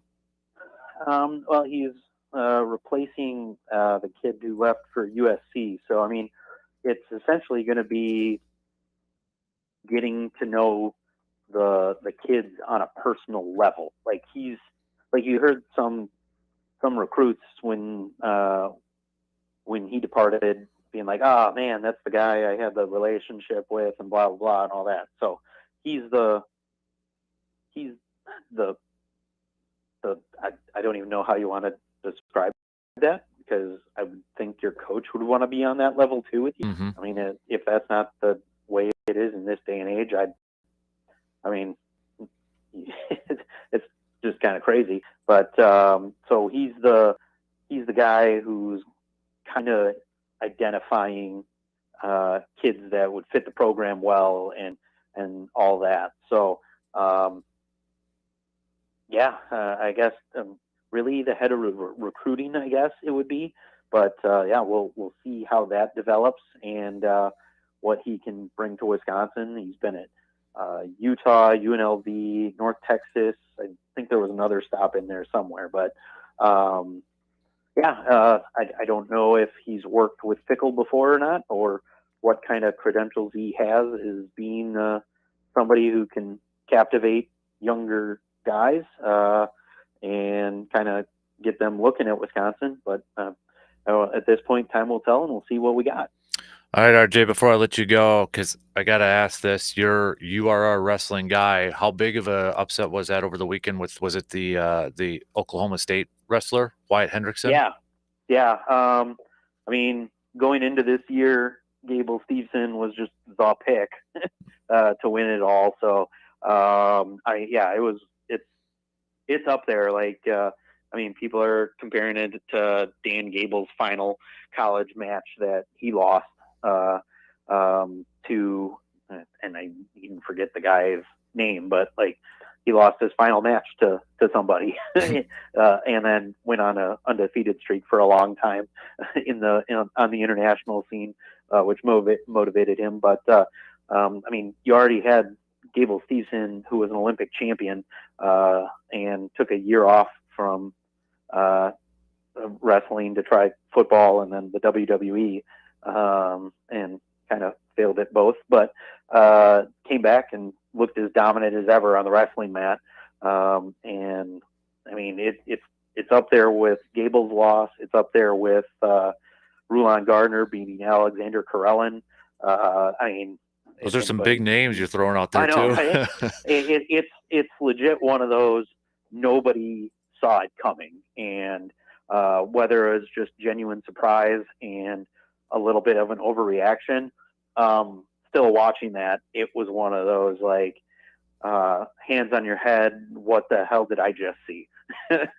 So it was very shocking to say the least, but it's right up there with one of the biggest upsets in college wrestling history. Nice. He's RJ Cardinal. Not only do we talk Badgers, we talk wrestling with our guy RJ. So hey, dude, appreciate it as always, man.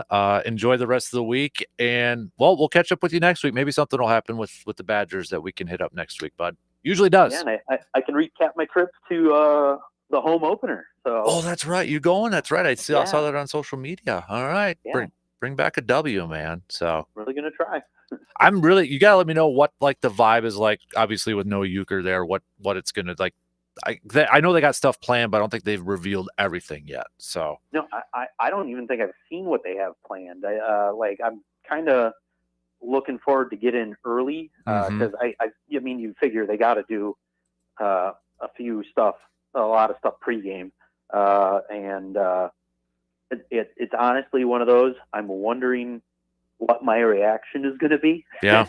Because I mean, that's the voice of my summers for my entire life. So it'll be interesting to see what plays out and if I actually cry at a baseball game. Yeah. You wouldn't be the only one, dude. So no, absolutely not. Well, enjoy the rest of the week. Enjoy the game, and looking forward to catching up with you next week to hear your thoughts on that, bud. Sounds good. We'll talk to you then. You got it. RJ Cardinal joining us here this morning. Good stuff with RJ. Hey, we got to take a quick break, and we'll wrap up this Tuesday morning. Picks and predicts, and recapping all the fun stuff we talked about. We'll be back in just a few minutes.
Turkey season's coming up here, and it looks like a lot of you in Zone 4, that would be like the Eau Claire, Chippewa, and Dunn counties, snapping up all the tags, extra tags, except for the final week there, too. So if you got your tag, sure seems like you do. Next step, you got to go visit our friends at Tilden Gun to make sure you've got the proper gear. Get your new turkey shotgun, maybe get some ammo to go with it. But stop on by. Stop on by their shop or visit their website at tildengun.com. Shop's located at 12427 98th Avenue in Chippewa Falls. And let the crew over there help outfit you for this upcoming turkey season. Man, I hope I get one this year. It's been a couple years. I need to go get a gobbler this year. All right, let's wrap it up this morning with some picks and predicts brought to you by the Elbow Room in Eau Claire. We'll start it off with some college games because we've got a little NIT action. Men's Chattanooga versus Bradley. I'll go Bradley. We got North Texas versus Oklahoma State. I will go with OK State. And then Illinois. Yeah, I'll go Illinois State. And then, that's the CBI. Florida Gulf Coast, Cleveland State. I'll go Cleveland State. Why not? NBA schedule here. We got Orlando at Charlotte. Give me the Magic. Spurs, Pistons. I'll go with the Pistons, although Bucks fans, you have to hope for the Spurs. Golden State at Miami. Ooh, Jimmy Butler going back to Miami. I'm going to go Golden State in this one. Dallas at the Knicks. Give me the Knickerbockers. Atlanta taking on Houston. I'm going to go with the Rockets. Memphis Jazz. I'm going to go Memphis. Then Cleveland at Portland. Give me the Cavs. OKC at Sacramento. I am going to go with the Thunder. All right, those are your picks and predicts. Again, brought to you by the Elbow Room, located right next to the Banbury Place in Eau Claire. Big thanks for everybody for sending in your thoughts and picks for Brewers' most important player for this season's success. It was all over the place, which I kind of expected. Also, the biggest question mark you have for the Brewers for this upcoming season, has it changed from what it was before spring training? Is it still the same? It seems like the majority of you still have it as your biggest question is the offense for this season. And I'm right there with you. I'm in that boat too. So we kicked off our potential Packers prospect series now that we are less than a month away from the first round of the NFL draft in Green Bay. We'll continue with more players throughout the days here, but we hit up defensive lineman, defensive tackle Derek Harmon from Oregon, spent the first few years at Michigan State, so maybe a little familiar with him. Obviously saw him with Oregon this year when they played Wisconsin, but maybe if you're a diehard Big Ten college football fan, you're probably familiar with him. But if you missed that, we'll put it up in our pod a little bit later on. So we kick that off. We'll continue with more players, either a player or two per day leading up to the first round of the draft. So we hit that up. Bucks last night, bad loss to the Suns.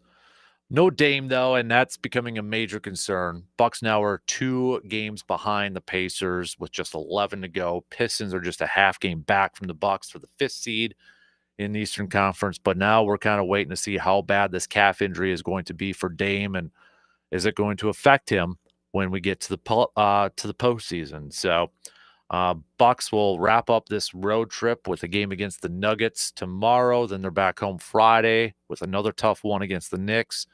It opens up a little bit after that, but then remember they wrap up their regular season against the Pistons for a home and away series. So, but hopefully Dame will be good to go for the postseason, because I don't want to enter a 3rd straight season with one of your best players and superstars missing time when it comes to the postseason. A couple of years ago it was Middleton. Last year it was Giannis, and even Dame was banged up and missed at least one game. And then, gosh, hope that doesn't happen again this year, but who knows.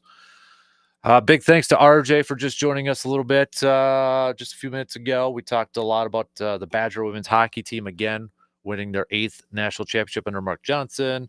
We talked about that, wrapping up the Badger basketball season. So we'll put that up in our pod too if you missed that on the Man Cave podcast. So check that out a little bit later on this morning. It'll be available wherever you listen to your podcasts, like Apple, Spotify. It's also available on YouTube. So if you do have Apple and Spotify, if you could, 5-star rating and a positive review, because that's how the robots out there send it off to other people, and it makes it more available for other people. I don't know how it works. It's the robot world out there, so that just helps out that way. Yeah. So coming up tomorrow, we'll do some stock reports.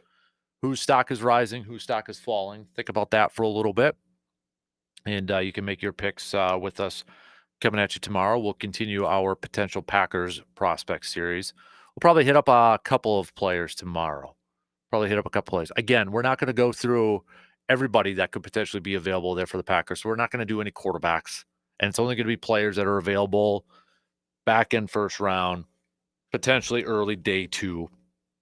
So no Travis Hunter or anything like that. I mean, I guess Green Bay could trade up and get one of those guys, but we're going to operate under the assumption they're not going to do that. So we'll hit up another couple prospects for you tomorrow, along with those stock reports. Bucs will be back in action tomorrow night, taking on the Nuggets. If they win that game, then they'll go 3-2 on this road trip, which I feel like is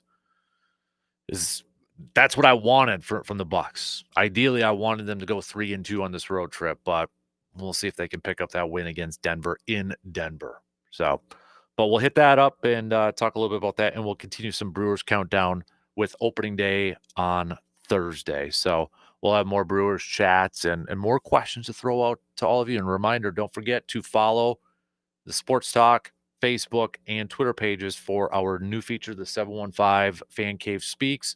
We post up poll questions, and then we air the results the following day throughout the day on the radio dials or on the stream of Sports Talk 105.1. So check for that question that will be posted here very, very soon. DP and the Danettes are up next. Have yourself a fantastic rest of your Tuesday. Same place, same time tomorrow. Let's do it up. Talk to you then.